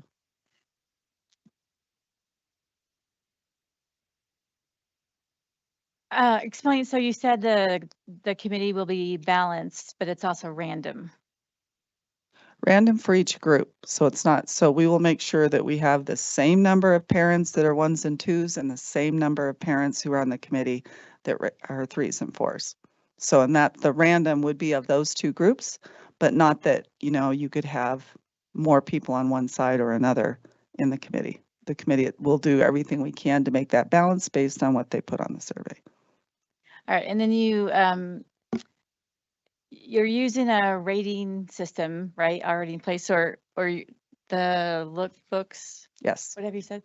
And then you're going to have them rated again? So not a rating, but what we would do is have them provide feedback about that book based on the selection criteria that Carol showed tonight. They would go through that and kind of write their comments about the book after they've had a chance to read it based on that criteria. So it's not another rating. They would come back to the group, and everybody would have a certain amount of time to be able to share what their feedback was about that group going through the ratings, not ratings, the criteria that we already have in place for selection.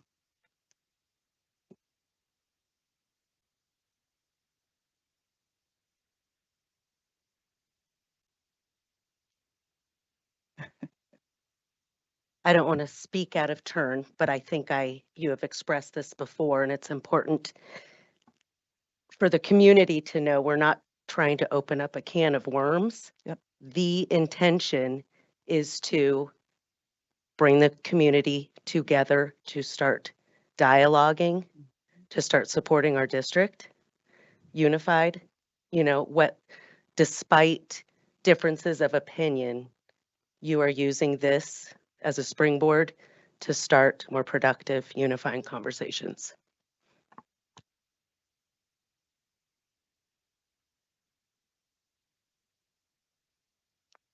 So when you talk about reaching consensus, what actions are you looking at having come out of these small group?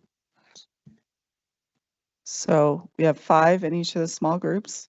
After they share out their feedback on the criteria for each book, then one book at a time, after each person's had a chance to share out, we'll have a protocol for that dialogue and see if those 5 people within that group can come to consensus as to whether or not the book should just stay in the library or if it should be something that should be a book that should be removed.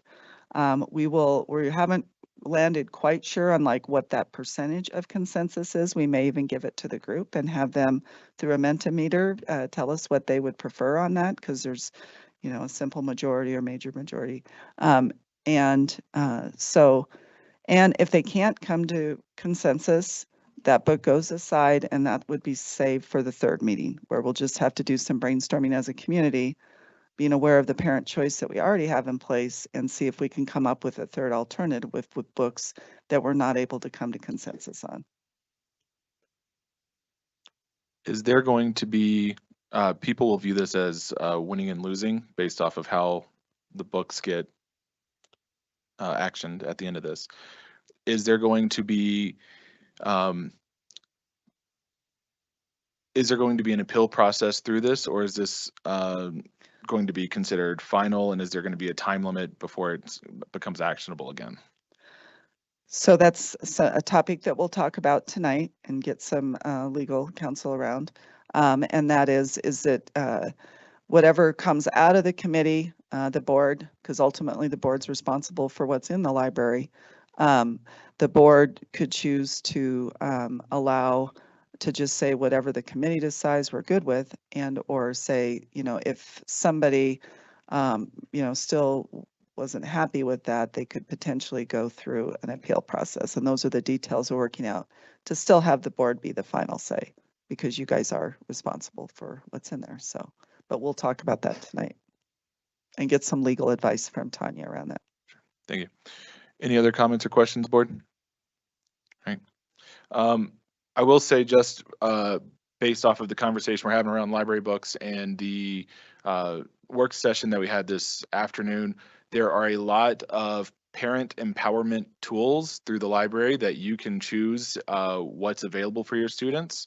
And so we will be presenting more information that we're going to be doing a campaign.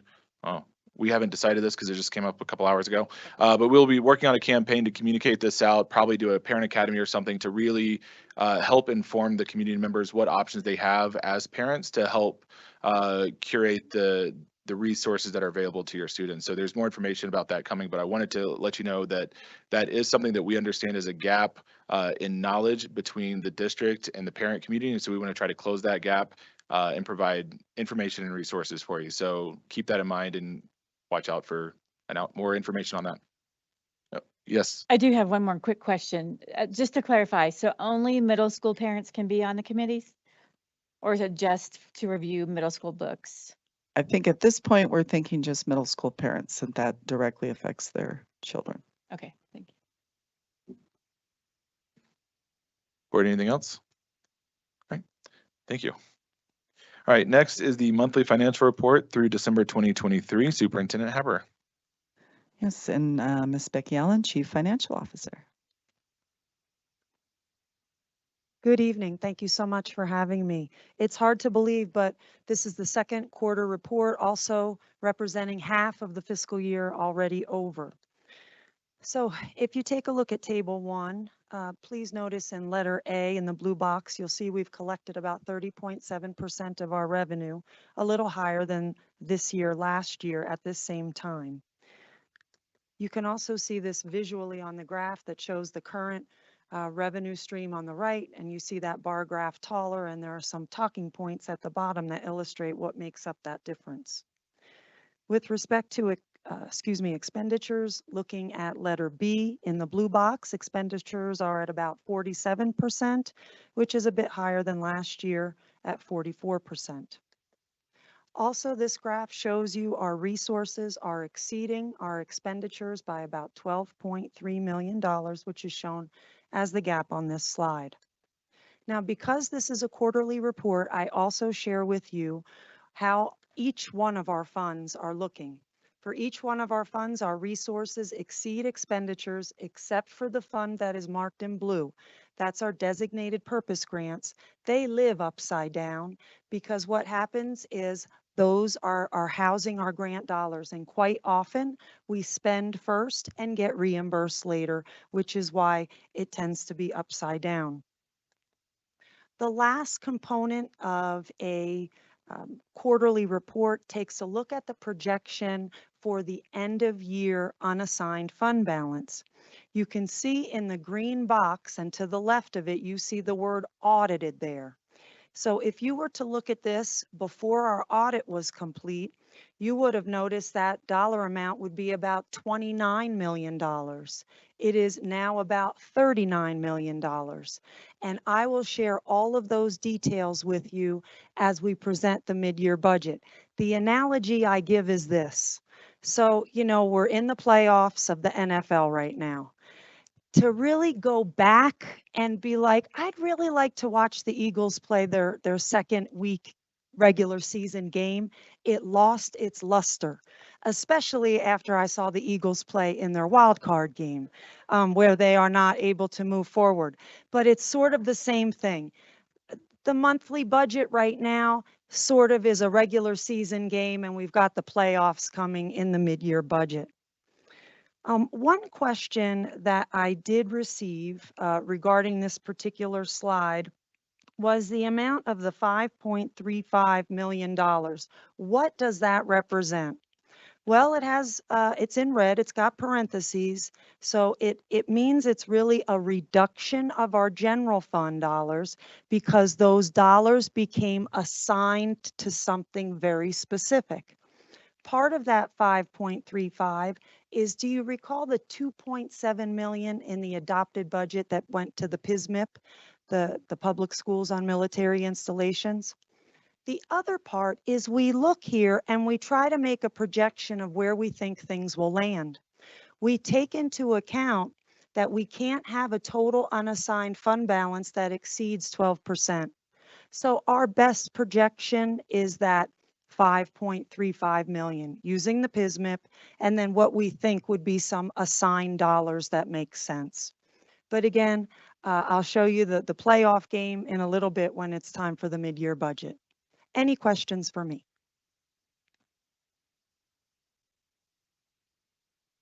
No questions, just praise. You Thank do you. such a great job. The inflows and outflows are great. There's no surprises to it all. So I just wanted to praise you that you're doing a really great job. Thank you so much. I appreciate it. Thank you. All right, next is the first semester 2023 expulsion report.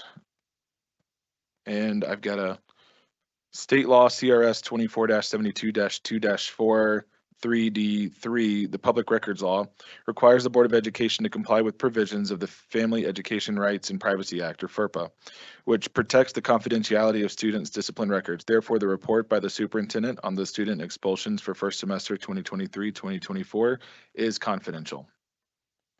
All right, last is the second quarter Board of Education discretionary budget update. Ms. Shandy. Yeah, you should all have copies of it all. Right now we're sitting pretty good. We're still way under budget, which is great. We moved around some money, and just for the new people like myself, a little information. The budget amounts and all of that are historicals, and then any money left over at the end of it, the year goes back into the general unassigned fund. So that's where that goes. We are over on the election fees, and that was just from adding the question on the ballot. We just, you know, and what was proposed of how much it would be to add that question. We came in under. So Becky will be talking about that too and how to cover the overage part. And this is not the final number for that. The county is still deciding what that final amount will be. So questions for me? All right, thank you. Ms. Cortez, how many people have signed up to speak during public comment section number 1?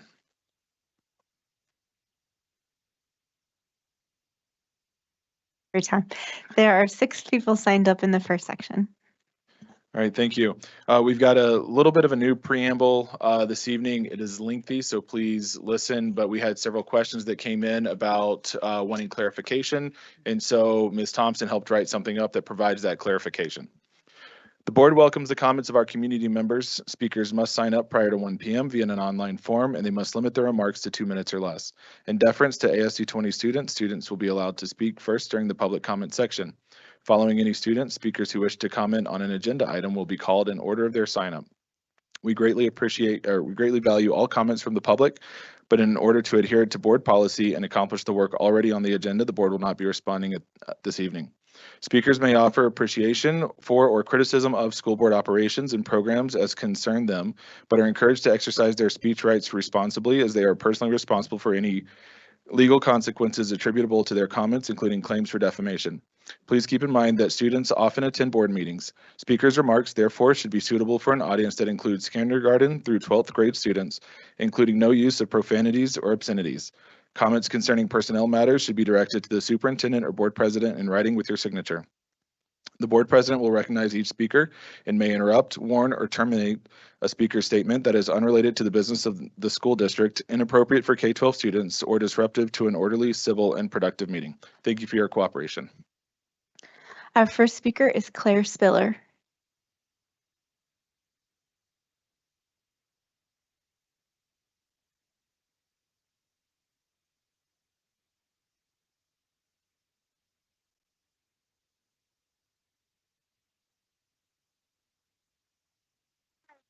It's Claire.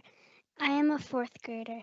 My parents have shared with me that this board has been so focused on book policies and academics that you may not be aware of what's actually happening in our amazing schools. Let me share a little about my school, Woodman Roberts.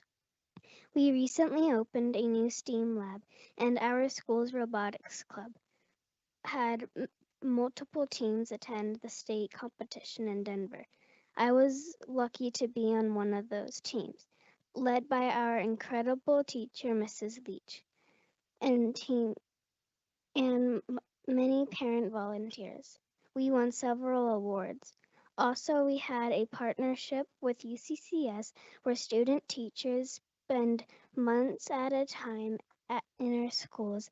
I am thrilled to have that extra help in my classroom with Miss Sibley, who has helped me on my reading growth. Last, I want to share about how excited I am for the upcoming overnight field trip to Denver Museum of Nature and Science in May. I can't wait. Thank you.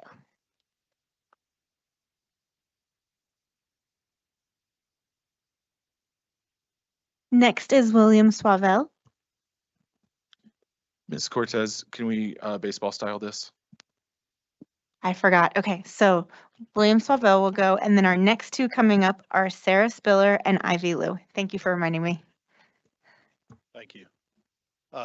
Superintendent Haber, I just wanted to parrot what you said. Okay. I apologize. I'll move this forward. I just wanted to parrot what you said. Thank you to the board for everything you guys have done. I know there's been a lot of negative comments lately, but I want to, from the bottom of my heart, I want to say thank you. Specifically to Derek, I know I've watched the board meetings the last couple weeks, the last couple times that you've been on, and it's pretty sad what people have been doing, speaking out against you. It's horrific. So what I want to do is keep this short and show you how many people actually support you here in this group right here.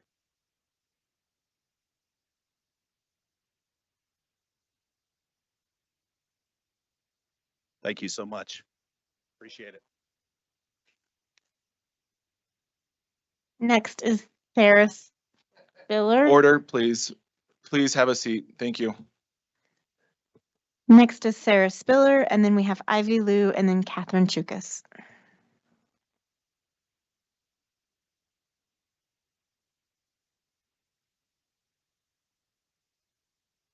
I'm here today regarding the Library Committee agenda item. While discussions of such importance are critical for our evolving public education system, what troubles me is the lack of communication and inclusion of our dedicated educators and librarians in this process. It is both disappointing and insulting that an entire implementation plan has been established without considering the voices and perspectives of those who work tirelessly to provide our students with knowledge and resources. Our educators and librarians are the backbone of our schools, and their insights are invaluable in shaping these policies. The infographic attached to tonight's meeting agenda has never been seen by middle school librarians, even though this affects them the greatest.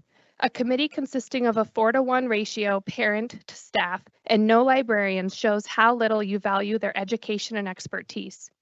The priorities of this cabinet and board are perplexing, to say at the least. For the last 2 years, individuals have stepped up to this podium, attempting to educate parents on existing policies and their existing parental rights and the ability to opt out of mature content, create checkout-only approved books, or completely ban your student from visiting school libraries. Why?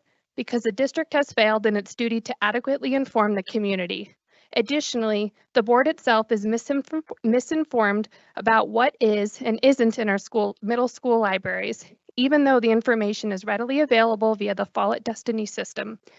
This is willful ignorance at best, weaponized incontinence at worst. Furthermore, you are now using BookLook's website, a far-right Moms for Liberty resource, to drive this process. We've witnessed our teachers, librarians, and schools come under attack due to what appears to be deliberate misinformation perpetuated by many of you, those elected to represent them. It has been made clear tonight that this process is a sham.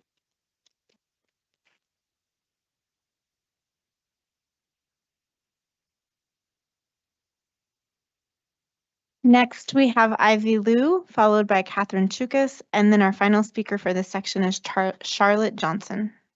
Hello, my name is Ivy Lou, and I'm actually a homeowner in this district and a taxpayer. 17 months ago, Derek Wilburn came to D49 and spoke in support of our CRT ban. I'm here to return the favor. I'm here to encourage you, because since you get paid so much. I see a board with a 5-0 majority that genuinely represents the majority of the community, and I'm envious, and I'm excited for you. 5-0. Your district has the potential to become the model for returning our educational system to the values of our founding fathers. Time gets tough. You'll have tough times on this board, but remember, you took an oath to uphold the Constitution of Colorado, but most importantly, the Constitution of the United States. That is your guiding light. I know you get attacked, but you know what? Put on your armor of God and let them ping off of that armor. It is impenetrable. Make your decisions based on what is right, what is constitutional, and what honors the kids and the parents, not by how many attacks you get and whether you should back off. Go with your integrity and your honor. That is what I encourage you to do. Ben Rush, father of education in America, says, mothers and schools plant the seeds of nearly all the good and evil which exists in this world. Always protect your children. Always choose good for your children and protect them. Stand between them and the evil that's coming in to our country. Thank you. Next is Catherine Chukas. My name is Catherine Chukas. I live in the district. I'm an Air Academy parent, SAC parent chair. Animals are causing a challenge on our icy streets on the west side, and those animals are wild turkeys. They travel in a group, which I guess is known as a gang or a posse. Per Colonel Stallworth, I don't think the DBIDS cards are a challenge for Air Academy families. We get drilled on that from the day we register, but expect that transition in April and May for our 8th grade families to be really, that's going to be what the challenge is. There's a lot of people coming in to be part of clubs, activities, our national our nationally ranked cross-country team. They all start in April and May, and maybe there's a way for them to enroll in DBIDS prior to the end of the school year. It used to be that we had to wait till the last day of school to enroll in DBIDS. About item 11A, please recall this is one of 4 times a year you're getting a detailed update from Ms. Allen, and I suggest you use this time wisely. Personally, I think there's several things to note. These specific fund balances don't have wiggle room to find a recurring $35 million for the needs identified last year, maintenance of D20 facilities and raising teacher pay. And as many of you recall, maintenance of facilities is a really big deal. If you have trouble understanding that there isn't $35 million extra on a recurring basis, then ask. Ask those questions publicly in this forum. Last week, stakeholders in the district spent hours asking these questions and understanding more details of school finance. I attended the parent sounding board where there was a lot of sophistication in the questions. It was amazing. You should have sophisticated questions about where the $35 million on a recurring basis is coming from. Late this year, late in June, you'll have the opportunity to reassess if there's a recurring $35 million after the School Finance Act is passed and after the board approves the detailed budget. Late in June is going to be a perfect time to consider when to do the MLO initiative for voters to react to. Is it in November 2024 or April 2025? And that should be your decision. Not whether to do an MLO vote, but when to do it. This should be a significant effort to decide, and you should publicly share your rationale. The former board president spent about 25. Thank you. Your time is up. Final speaker is Charlotte Johnson.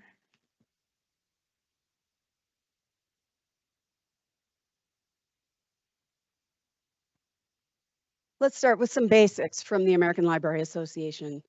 Libraries and librarians and governing bodies should maintain that parents, and only parents, have the right and the responsibility to restrict the access of their children, and only their children, to library resources. Censorship by librarians of constitutionally protected speech, whether for protection or for any other reason, violates the First Amendment. We must ensure that any committee we create doesn't violate the First Amendment rights of parents and students. The proposal published before the meeting states that the committee will include people with various perspectives. Is this enough to ensure that books won't be censored with respect to viewpoint as opposed to age appropriateness? As this goes ahead, I urge you to be completely transparent in all aspects. This will show your staff that their voices matter and that you value their profession. That is, these are the professionals who've been formally trained to do what you're setting out to do. It will show if you are dedicated to impartiality and representing all students and viewpoints, shaping the culture of belonging. Additionally, Colorado Senate Bill 24-049 regarding review of challenge content in libraries was introduced last week and has overwhelming support. The formation of a library review committee in D20 should consider whether it will be in compliance when this law passes, specifically ensuring that the committee makeup includes representation from all of the required stakeholder groups outlined in the bill, ensuring that ensuring that 3 parent committee members represent minority groups as a commitment to including diverse perspectives. Let's not open this district to more time wasting in the form of continuing attacks from nationwide political groups or in the form of defending lawsuits about First Amendment violations. Thank you.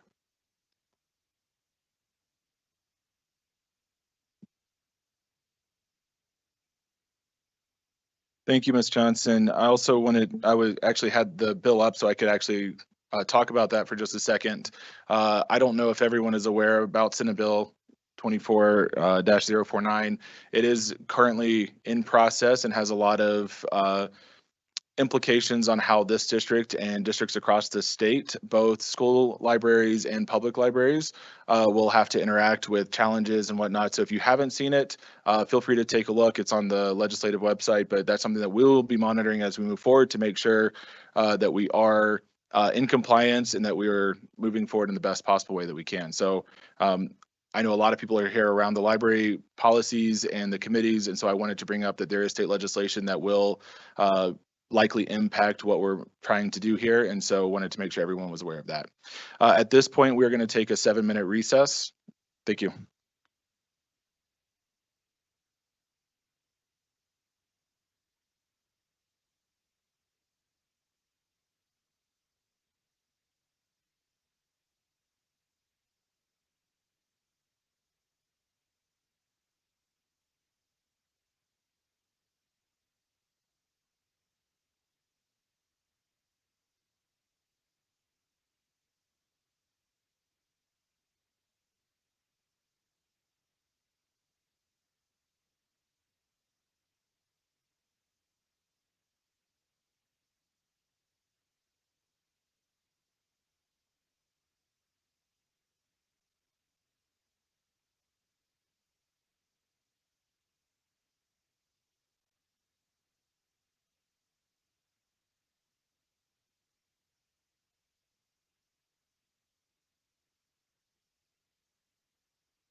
All right. We need a motion to approve Resolution 31-24 mid-year budget update for fiscal year 2023-2024. Moved. Second. Discussion, please, Superintendent Haber. Would Miss Becky Allen, Chief Financial Officer, please come to the podium? Hopefully this playoff games goes better than the Eagles I did. hope so. Yes, I hope it goes better than the Eagles wild card game. It really has to, I think. All right, so we're going to just go over to the mid-year budget presentation, and you can go to the first slide. Oh, it's me. I'm all, Eagles are better, doing better than I am at this point. Okay. It's how you finish. Okay, So thank you. All right, so what is the mid-year budget? Well, the board approves or adopts the budget in June. And we have a lot of variables, best guesses at that point.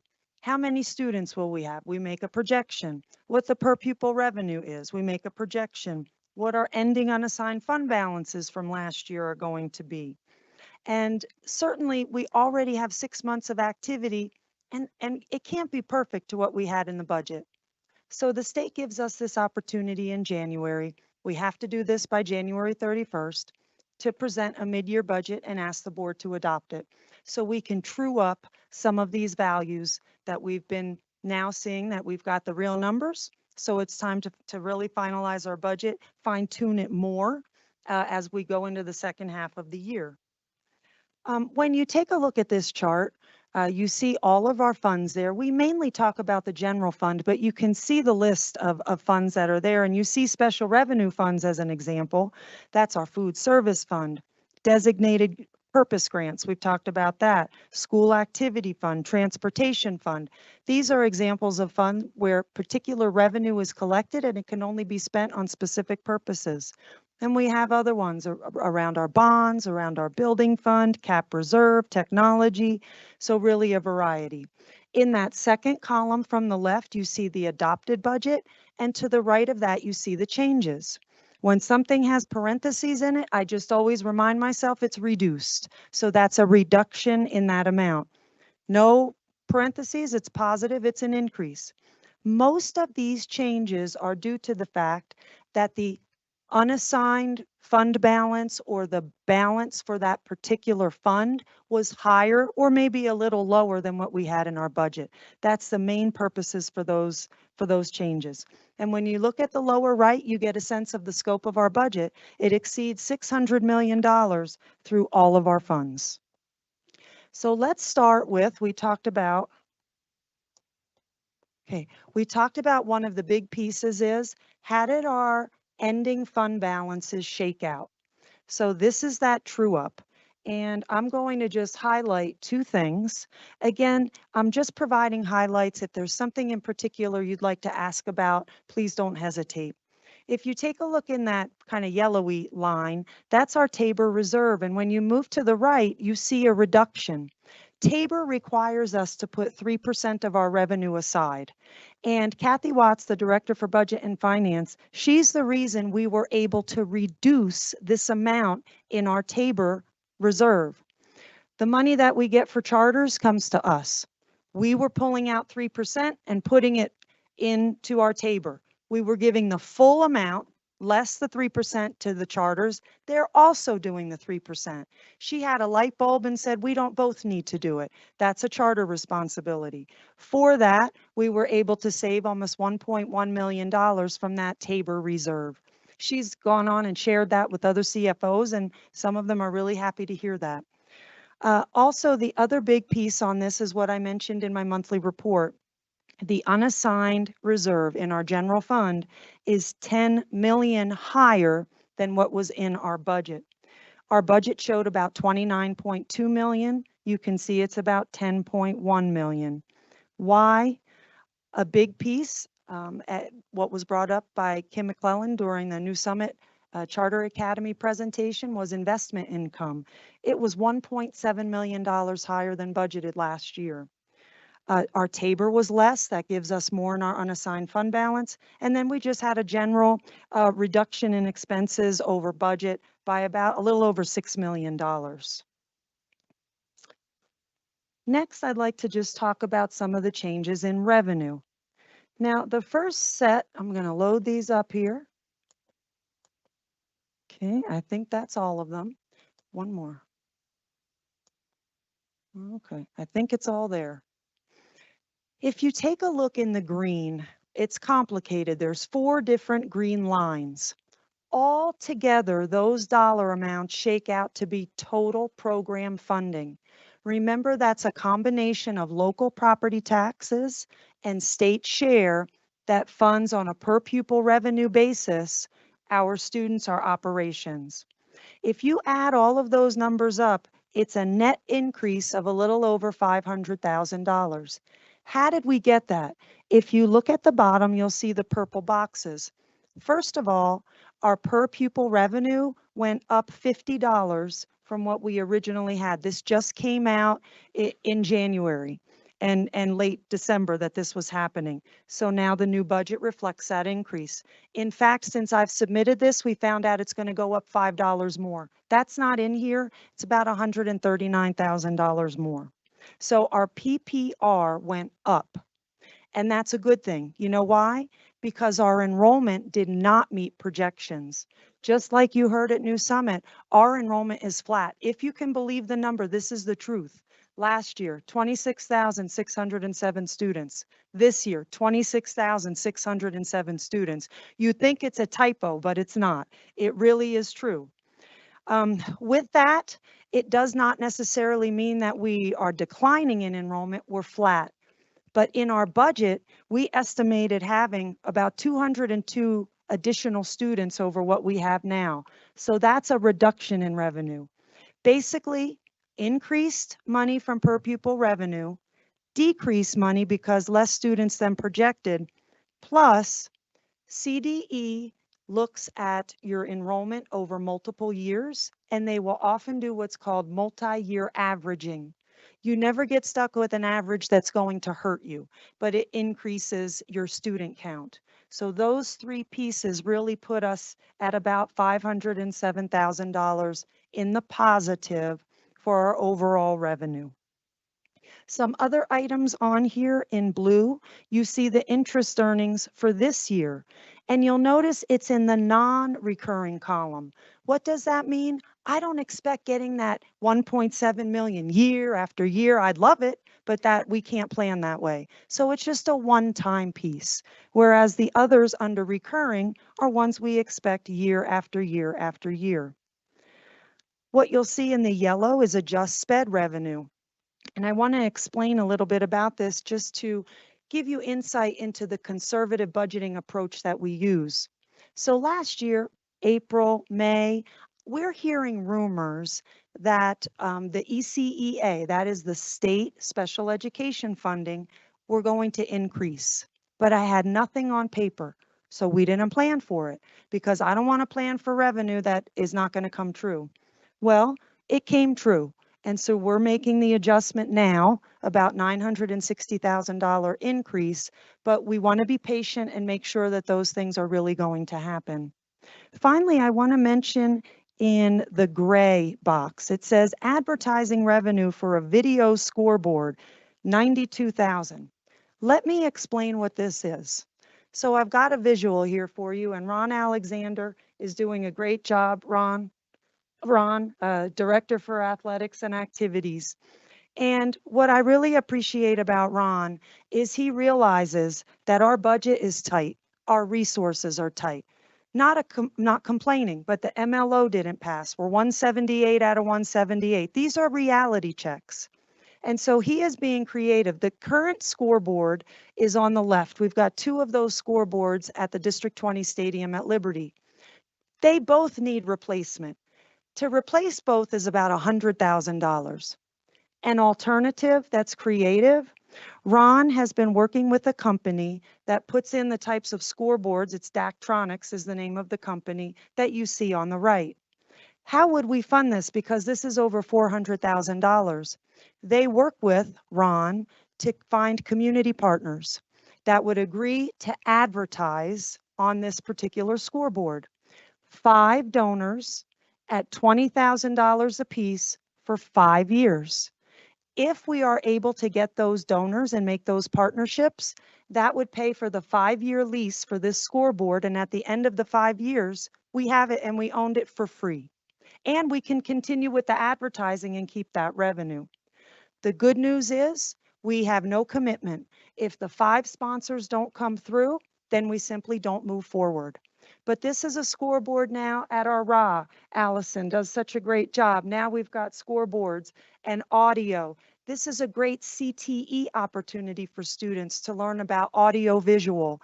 And so again, I applaud Ron being so creative on this. And that is really what this line is about. Ron is going to go out and do this work. A committee will be formed to go ahead and just help decide on the advertisers, and that's a way that we can bring some additional technology that many other school districts have. And it's a good pilot. If it works well, then maybe we can have these scoreboards elsewhere too. Now let's look at some expenditure adjustments. These are the money going out. Just a few adjustments I'd like to bring to your attention. Okay. All right. In green towards the top, we reduced our salary and benefit budget by about $500,000. Again, we're very conservative in our budgeting. We budget for people to have $78,000 for a teacher's salary and benefits. Some are lower. We budget for every position filled every day. That doesn't always happen. So that's that adjustment.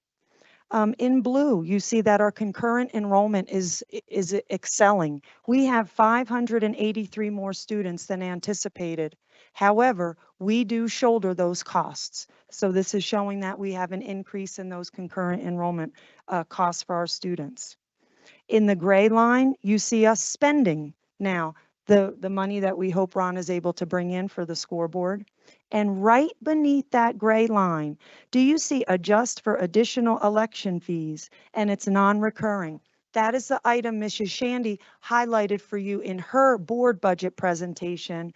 Since we know the election fees are more than what they were projected to be, because we don't get a firm number, this will take care of that. And any of these dollars not spent would just come back to the district unassigned fund balance. And then finally, I just want to point out to you in the yellow box, we've had higher workers' compensation issues this year. And remember, we have a high deductible.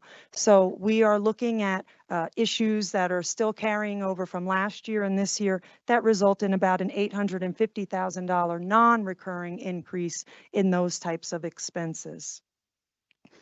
What I just want to point out for some context, last year, if you were to look at this expenditure sheet, do you know in the non-recurring we had $15 million in expenses? And so it's quite different. It's much more lean now. Another piece now that we're just talking about kind of what was in the past, there's one other one now that I can bring a little bit more context.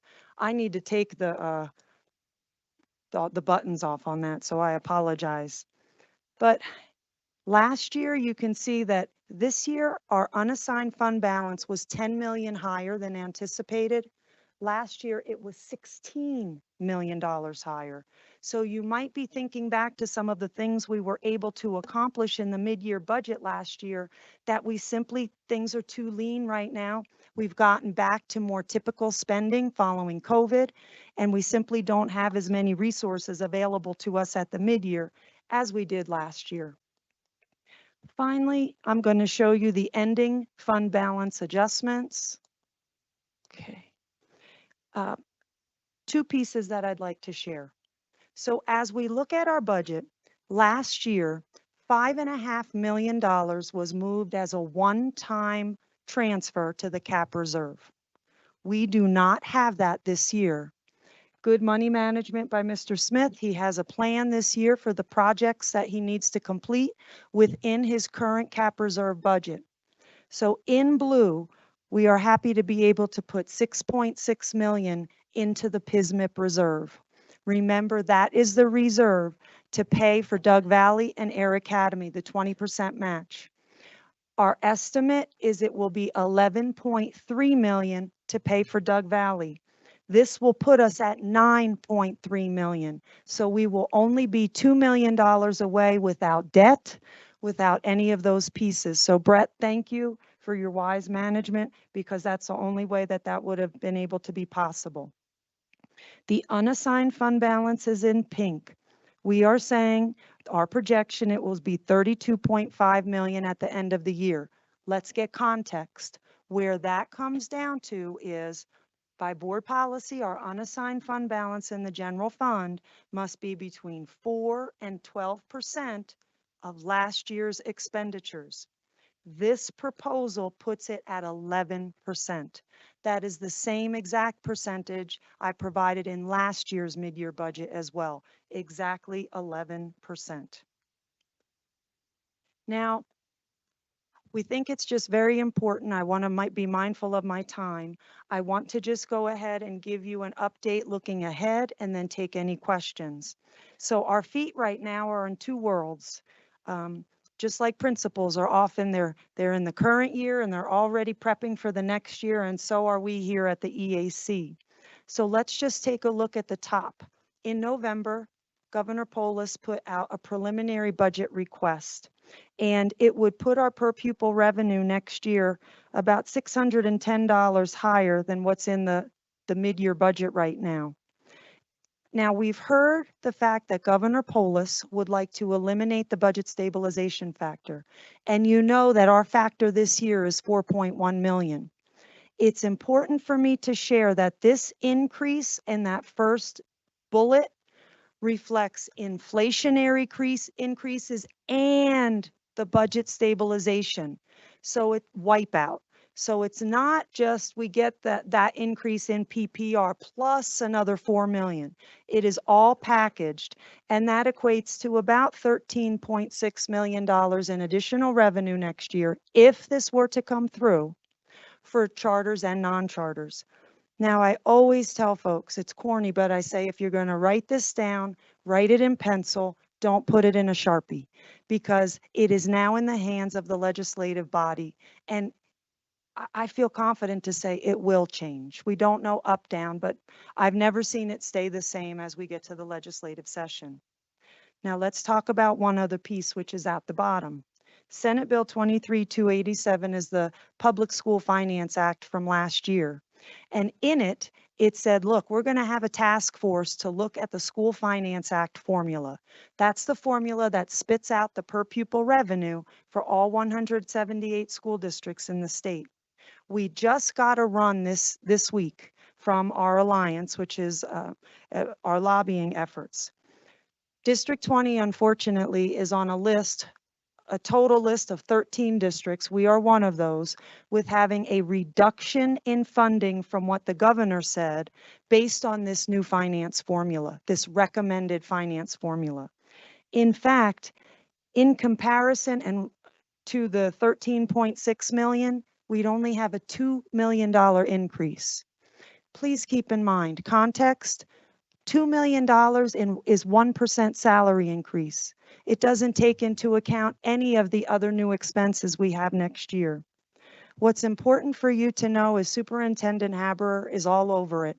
Yesterday, she's already spoken with Representative Lundeen, Representative Watson, Representative Pugliese about these concerns. We've communicated via email to say that this would be catastrophic to District 20, especially the fact that we have the lowest per pupil revenue in the state. To also shoulder this large of a decrease is simply not something that's equitable. It's not fair to our students, our community, our staff. We don't know if there'll be a hold harmless. We've made some recommendations about what can be done. You have some talking points at your desk on a sheet of paper.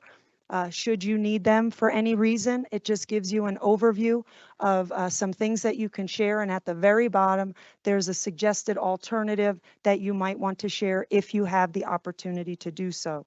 I would thank you in advance for any of your help with that. So that brings me to my last slide, and I just wanted to address two other questions that were sent to me before I take any other questions that you may have. The first one is if you look on page 9 of your mid-year budget packet, you will see towards the top that we spend about 73.4%, around 74% of our budget on what's called instructional and support services. The question was, does this include administrators? There's about $231 million in that section, and about 3.2 million funds administrators in learning services and college and career services.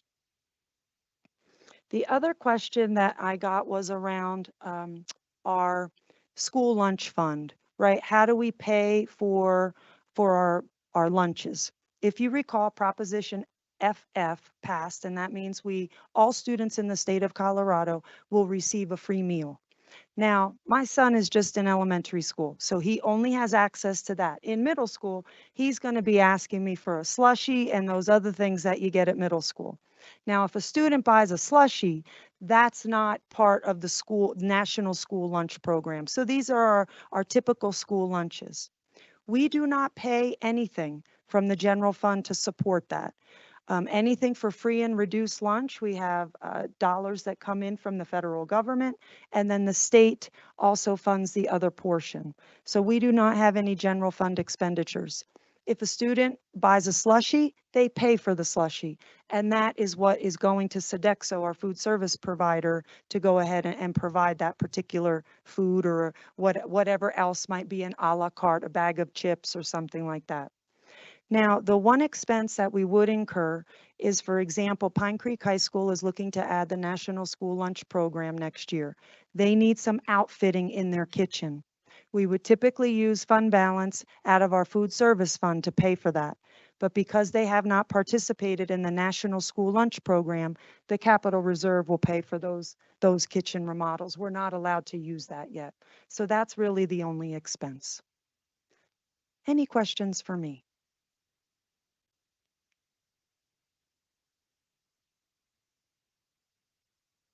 Mr. Wilburn? Thank you, Mrs. Allen. I missed this. Did the workers' comp number of about 850K, did you say that was on the annum or was that the increase? It's not it is an increase in the payments, not in our premium rate.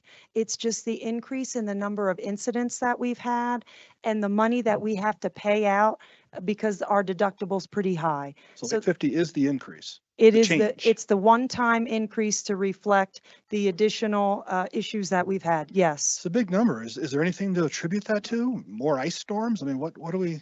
It's a variety of things. Pete Ristig is our director for risk management. And what I appreciate about him is whenever we have an incident like this, there's a root cause analysis done. He works with the principal to try to understand the root cause and have it not remedied again. We have slips, we have falls. Sometimes it's not using a ladder safely. Sometimes it's been a few cardboard boxes stacked up to reach something high instead of a ladder. So, and it is increases that we've seen more activity over the last several years, and there are some large cases that started last year and are still climbing over into this year. Okay. The 960,000 SPED dollars that you had previously not included because you weren't sure if it was going to show up, but now you feel confident that it will. Yes. How, when, and where does that money actually show up? We already started to get that revenue earlier in the year, but since it's after the adopted budget, picture like I can't get it into the book. Okay. This is my chance to put it into the book, and then those dollars will help offset the about $20 million of general fund dollars that we have to put in to support special education, in addition to the federal and state funding. Okay. You'd mentioned our investment income is up. Yes. That's good. And this is maybe rookie syndrome on my part. I assume we're in reasonably conservative vehicles with a relatively low yield. Where can we go to get a look at that portfolio? The two particular places that we put our money are called CSIP.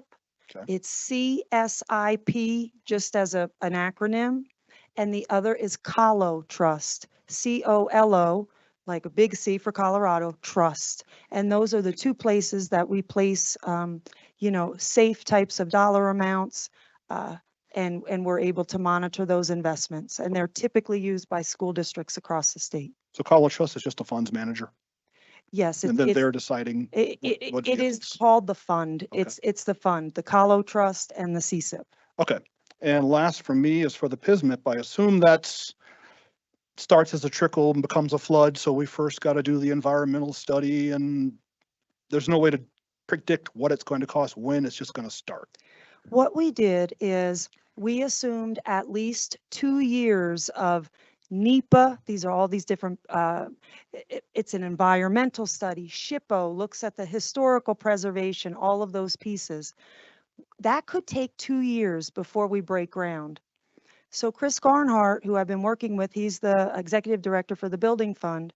When I said that our estimate is 11.3 million for design and construction, we escalated those dollars out several years. So we took the price now and gave an inflationary increase for multiple years so that we could have a better predictor of what the cost would be. It'll happen in phases. Our design proposal is with the federal government right now. They are coming out for a 3-day visit in March to see Doug Valley and Air Academy. And then hopefully soon after, we'll find out the outcome of that. Hopefully we'll be awarded to about $3.5 million for design. Once we have that done, then we do an RFP for construction. At that point, if the prices were much higher than when we put our construction proposal in, we could adjust it accordingly. But we try to predict it with that inflationary escalator in our estimate.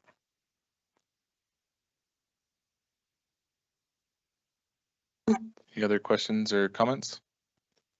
All right, thank you. All right, any other additional discussion before we vote, board? All right, roll call, please.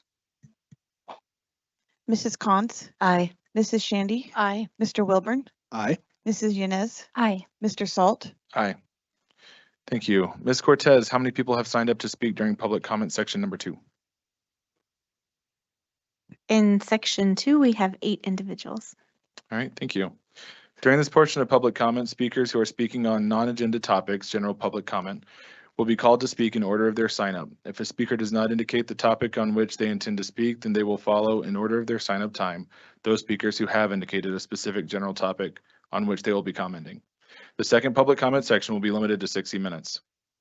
Speakers may offer appreciation for or criticism of school operations and programs as concern them, but are encouraged to exercise their speech rights responsibly, as they are personally responsible for any legal consequences attributable to their comments, including claims for defamation.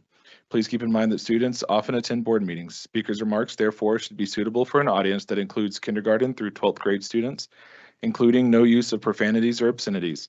Comments concerning personnel matters should be directed to the superintendent or board president in writing with your signature. The board president will recognize each speaker and may interrupt, warn, or terminate a speaker's statement that is unrelated to the business of the school district, inappropriate for K-12 students, or disruptive to an orderly, civil, and productive meeting. Thank you for your cooperation. Our first speaker, and Lori, I apologize, is Lori Gimmelstein.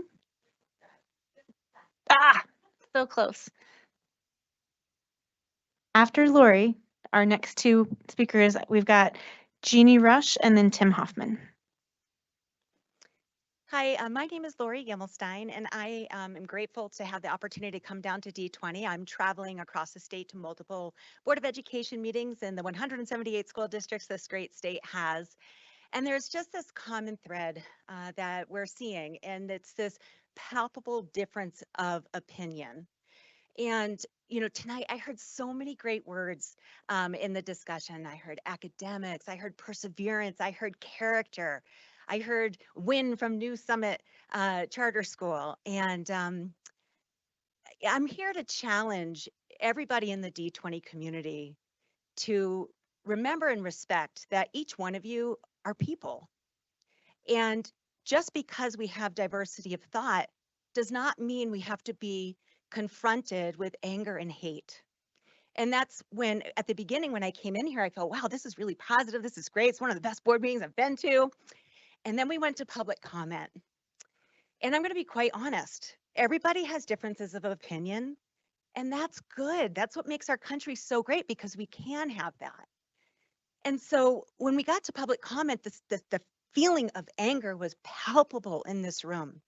And I know that there's been a board switch, and maybe before this new board came in, the anger was stronger on one side than the other.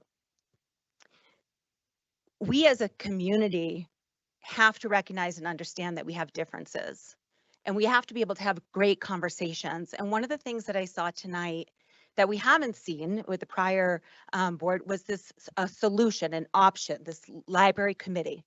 And I think that's fantastic. And we heard some really great feedback during first public comment. And I think that it would be great for you to incorporate that, to have a librarian, to have some teachers. I ask all of you to stop speaking in labels, start speaking in sentences and principles. And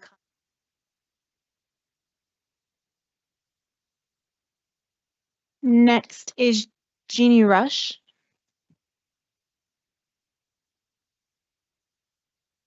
Jeannie will be followed by Tim Hoffman, and then next on deck after that is Robin Patterson. Miss Rush, can you hand that to the security officer? Oh, thank you, Buck.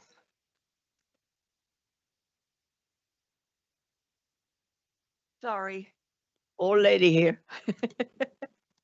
Okay, my name is Jeannie Rush.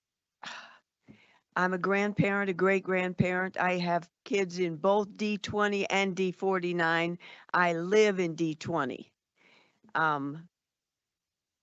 If you all remember a book called The Emperor Has No Clothes or 1984, because I recommend if anybody doesn't know that you should read it.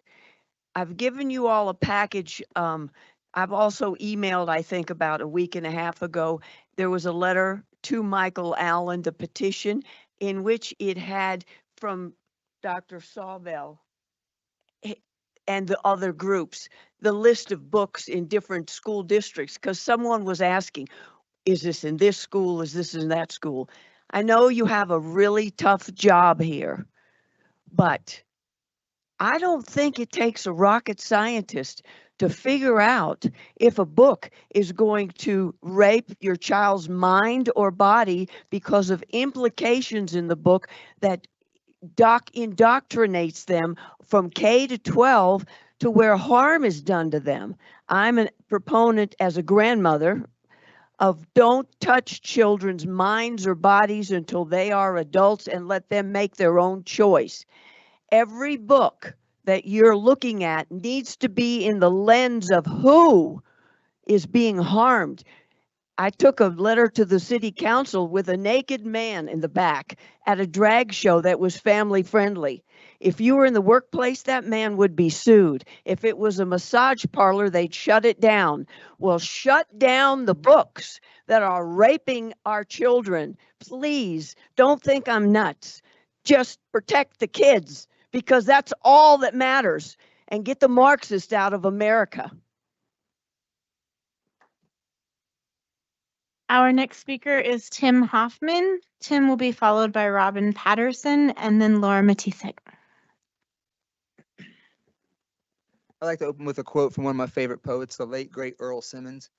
Y'all gonna make me lose my mind. Up in here, up in here. My background in royalties, artist rights, film streaming, and distribution leads to my concern I have tonight, which is around plagiarism. In March of 2022, I wrote a poem that was performed in public with my permission. Shortly afterwards, I was alerted that a YouTuber I'd never heard of was not only performing my poetry, but doing so in a negative, denigrating fashion with an attempt to monetize. When YouTube removed that recording, this podcaster said this to YouTube, and I quote, "There's no question that Mr. Hoffman does not own the copyright to the poem because I do. Case number 112925612551 with the U.S. Copyright Office is my claim of copyright on this work. The official U.S. Copyright Office has no record of any copyrights presently owned or ever owned by Tim Hoffman. Likewise, searches using his known pseudonyms produce no records, nor do searches using his known address. Mr. Hoffman has not produced any valid claim to copyright ownership because he cannot." End quote. I understand that Boolean searching can be complicated, but a simple search using my government name and my actual home address would have returned case 11261739461 filed in March, at least a week prior to that YouTuber's claim. That case is tied to the approved registration TXU2312232 of a poem entitled Board with the Board, the poem I wrote and gave permission to be recited here at this podium. What's my real concern? In this world of artificial intelligence where students have render engines at their disposal, who is shaping and guiding the character, integrity, and morals it takes to use those tools properly? I'm concerned. The YouTuber I mentioned, the one willing to lie to the public, lie to $1 billion streaming platform, lie to the US government, and lie to themselves regarding IP ownership, now sits on this board. If they willingly, boldly, and unabashedly lie like that, can they truly lead and model character? Are they our North Star? I doubt it. 2 minutes is not near enough time to unwrap this important concern and issue, so most of you will receive further documentation with a timeline and communication tonight so you can know who it is you actually work with. Thank you.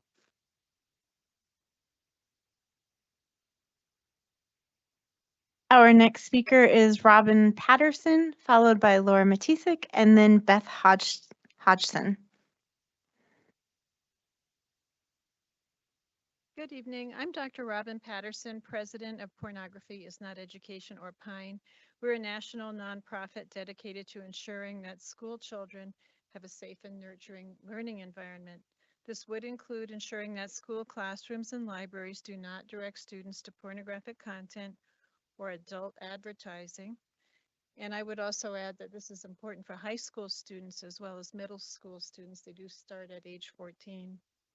Schools have a responsibility to ensure that teaching materials and library support media are academically sound, and to allow age-inappropriate media or advertising into classrooms or libraries is in fact to facilitate the sexual grooming and exploitation of young students.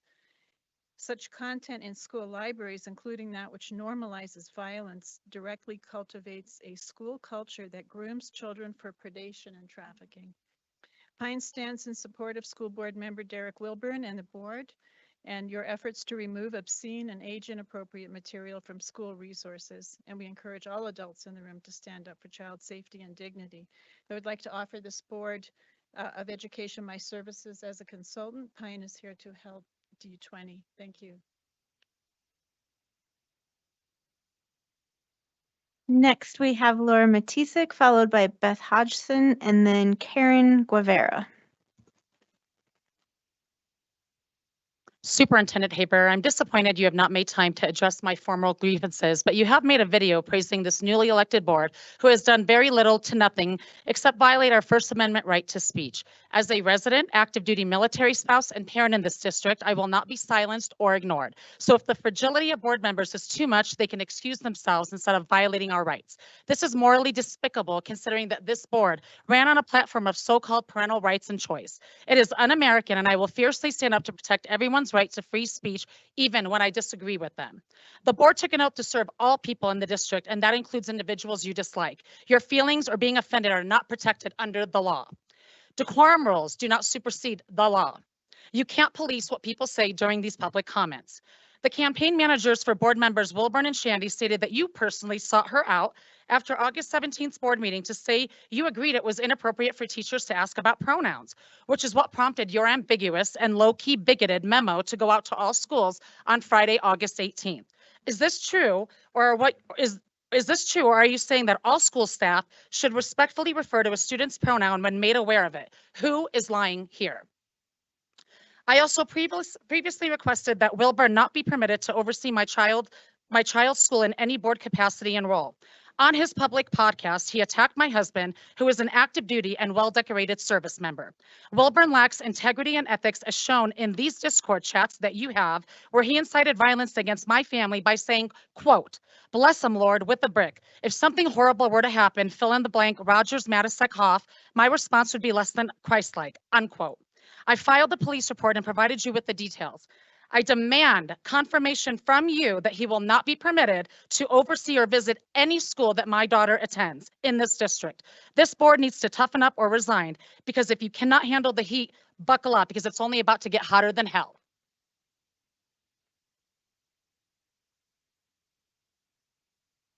Next, we have Beth Hodgson, then we'll have Karen Guevara, followed by our final speaker, Bernadette Guthrie. Hi, my name is Beth Hodgson. I currently have a grade schooler in D20. We decided to choice into this district after lots of conversation about what is best for our family. I'm here tonight to speak about the disregard of our students' achievements demonstrated by this current school board. Having been a part of D20 for the past few years, I have become increasingly aware that our current board does not have the best interests of its students at heart. This became glaringly obvious on a personal level this past Tuesday. This was the night of the awards presentation for the El Paso County PTA Reflections Art Contest.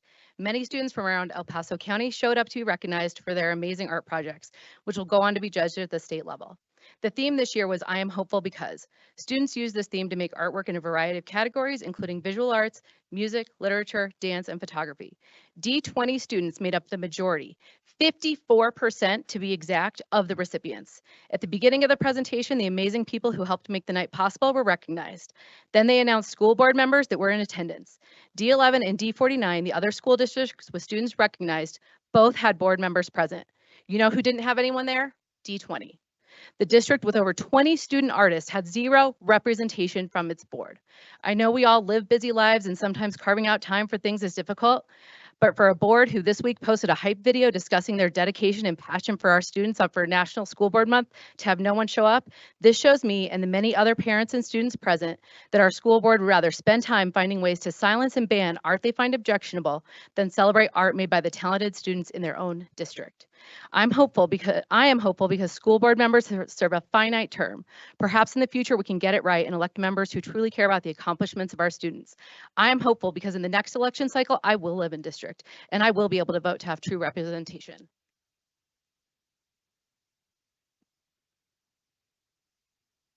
Our next speaker is Karen Guevara, and Karen will be followed by Bernadette Guthrie. Good evening. My name is Karen Guevara, and I'm a D20 resident and a parent. I am very concerned about the plan to create education savings accounts discussed by the board during the closed-door executive meeting on January 4th. For those of you who aren't familiar with ESAs, they're another name for school vouchers, and they're dangerous for our public schools. If ESAs are allowed, money will be drained from our high-quality public school district and used to pay for tuition at private religious schools. We moved to Colorado Springs in 2022, bought a house in D20 so that our daughter could attend a good public school. My husband commutes over an hour and a half every day so that our daughter can go to school here. I'm not anti-private school. In fact, our daughter has attended private Christian schools in 3 different states. We paid her tuition because we wanted her to attend those schools. I could never imagine taking public tax money from the local school district to cover her tuition. And while we enjoyed our time at those schools, I can unequivocally say that she is receiving a better education here in D20. Our school district is full of caring and dedicated teachers, staff, and administrators. It's full of schools where all of our kids have access to a high quality education, where teachers meet their students where they are and work hard to get them to where they need to be, and where there are resources for our special education students. I hope everyone is paying attention. ESAs, just like vouchers, sound good on the surface, but they will defund and destroy our school district. Sadly, I'm afraid that might be the goal of this school board.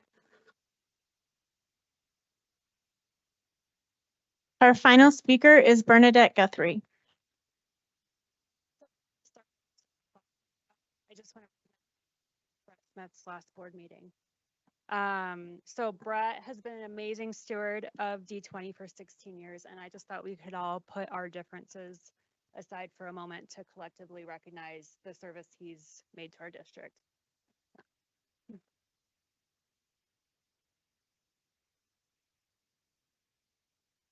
Could you please restart the clock? Thank you.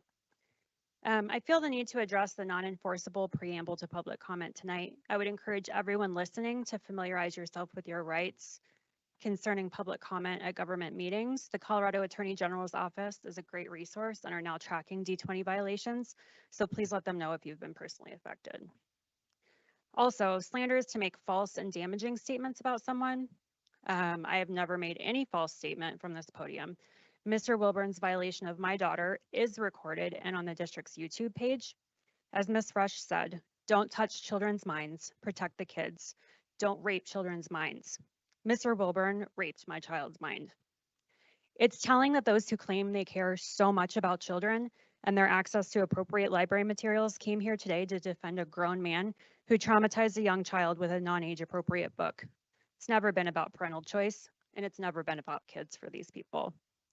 It makes me really uncomfortable to hear so many people here tonight talk about board majorities and sides, especially when we're talking about public education. But since it was brought up, I wanted to read something briefly from your side.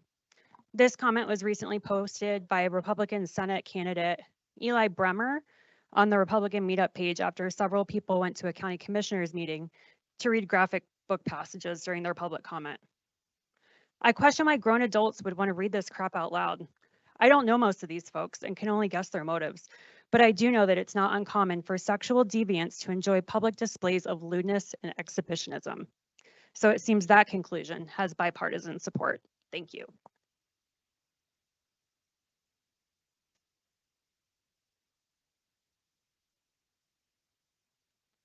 Superintendent Haber, do you have any clarifications or next steps? No, I do not.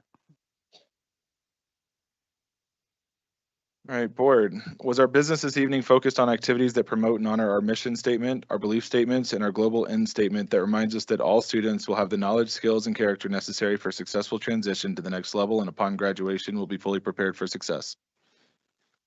Did the board hear information tonight that would require the review or revision of any policy? Did the board hear information tonight that would require a new policy? Did the board hear information tonight that the board would like to include on a future agenda? All right. We need a motion that the Board of Education convene an executive session pursuant to Colorado Revised Statute 24-6-4024F1 to discuss personnel matters related to the superintendent's annual summative evaluation. The board will also confer with an attorney for the board for the purpose of receiving legal advice on specific legal questions related to potential litigation pursuant to CRS 24-6-4024B. While in executive session, the board will not adopt any proposed policy, resolution, regulation, or take any formal action. Lastly, the Colorado Open Meetings Law does not require the board to make record of the executive session in which the attorney is present and providing legal advice. CRS 24-6-4022D.5-2B. Moved. Second. Roll call, please. Mrs. Cons? Aye. Mrs. Shandy? Aye. Mr. Wilburn? Aye. Mrs. Yanez? Aye. Mr. Salt? Aye.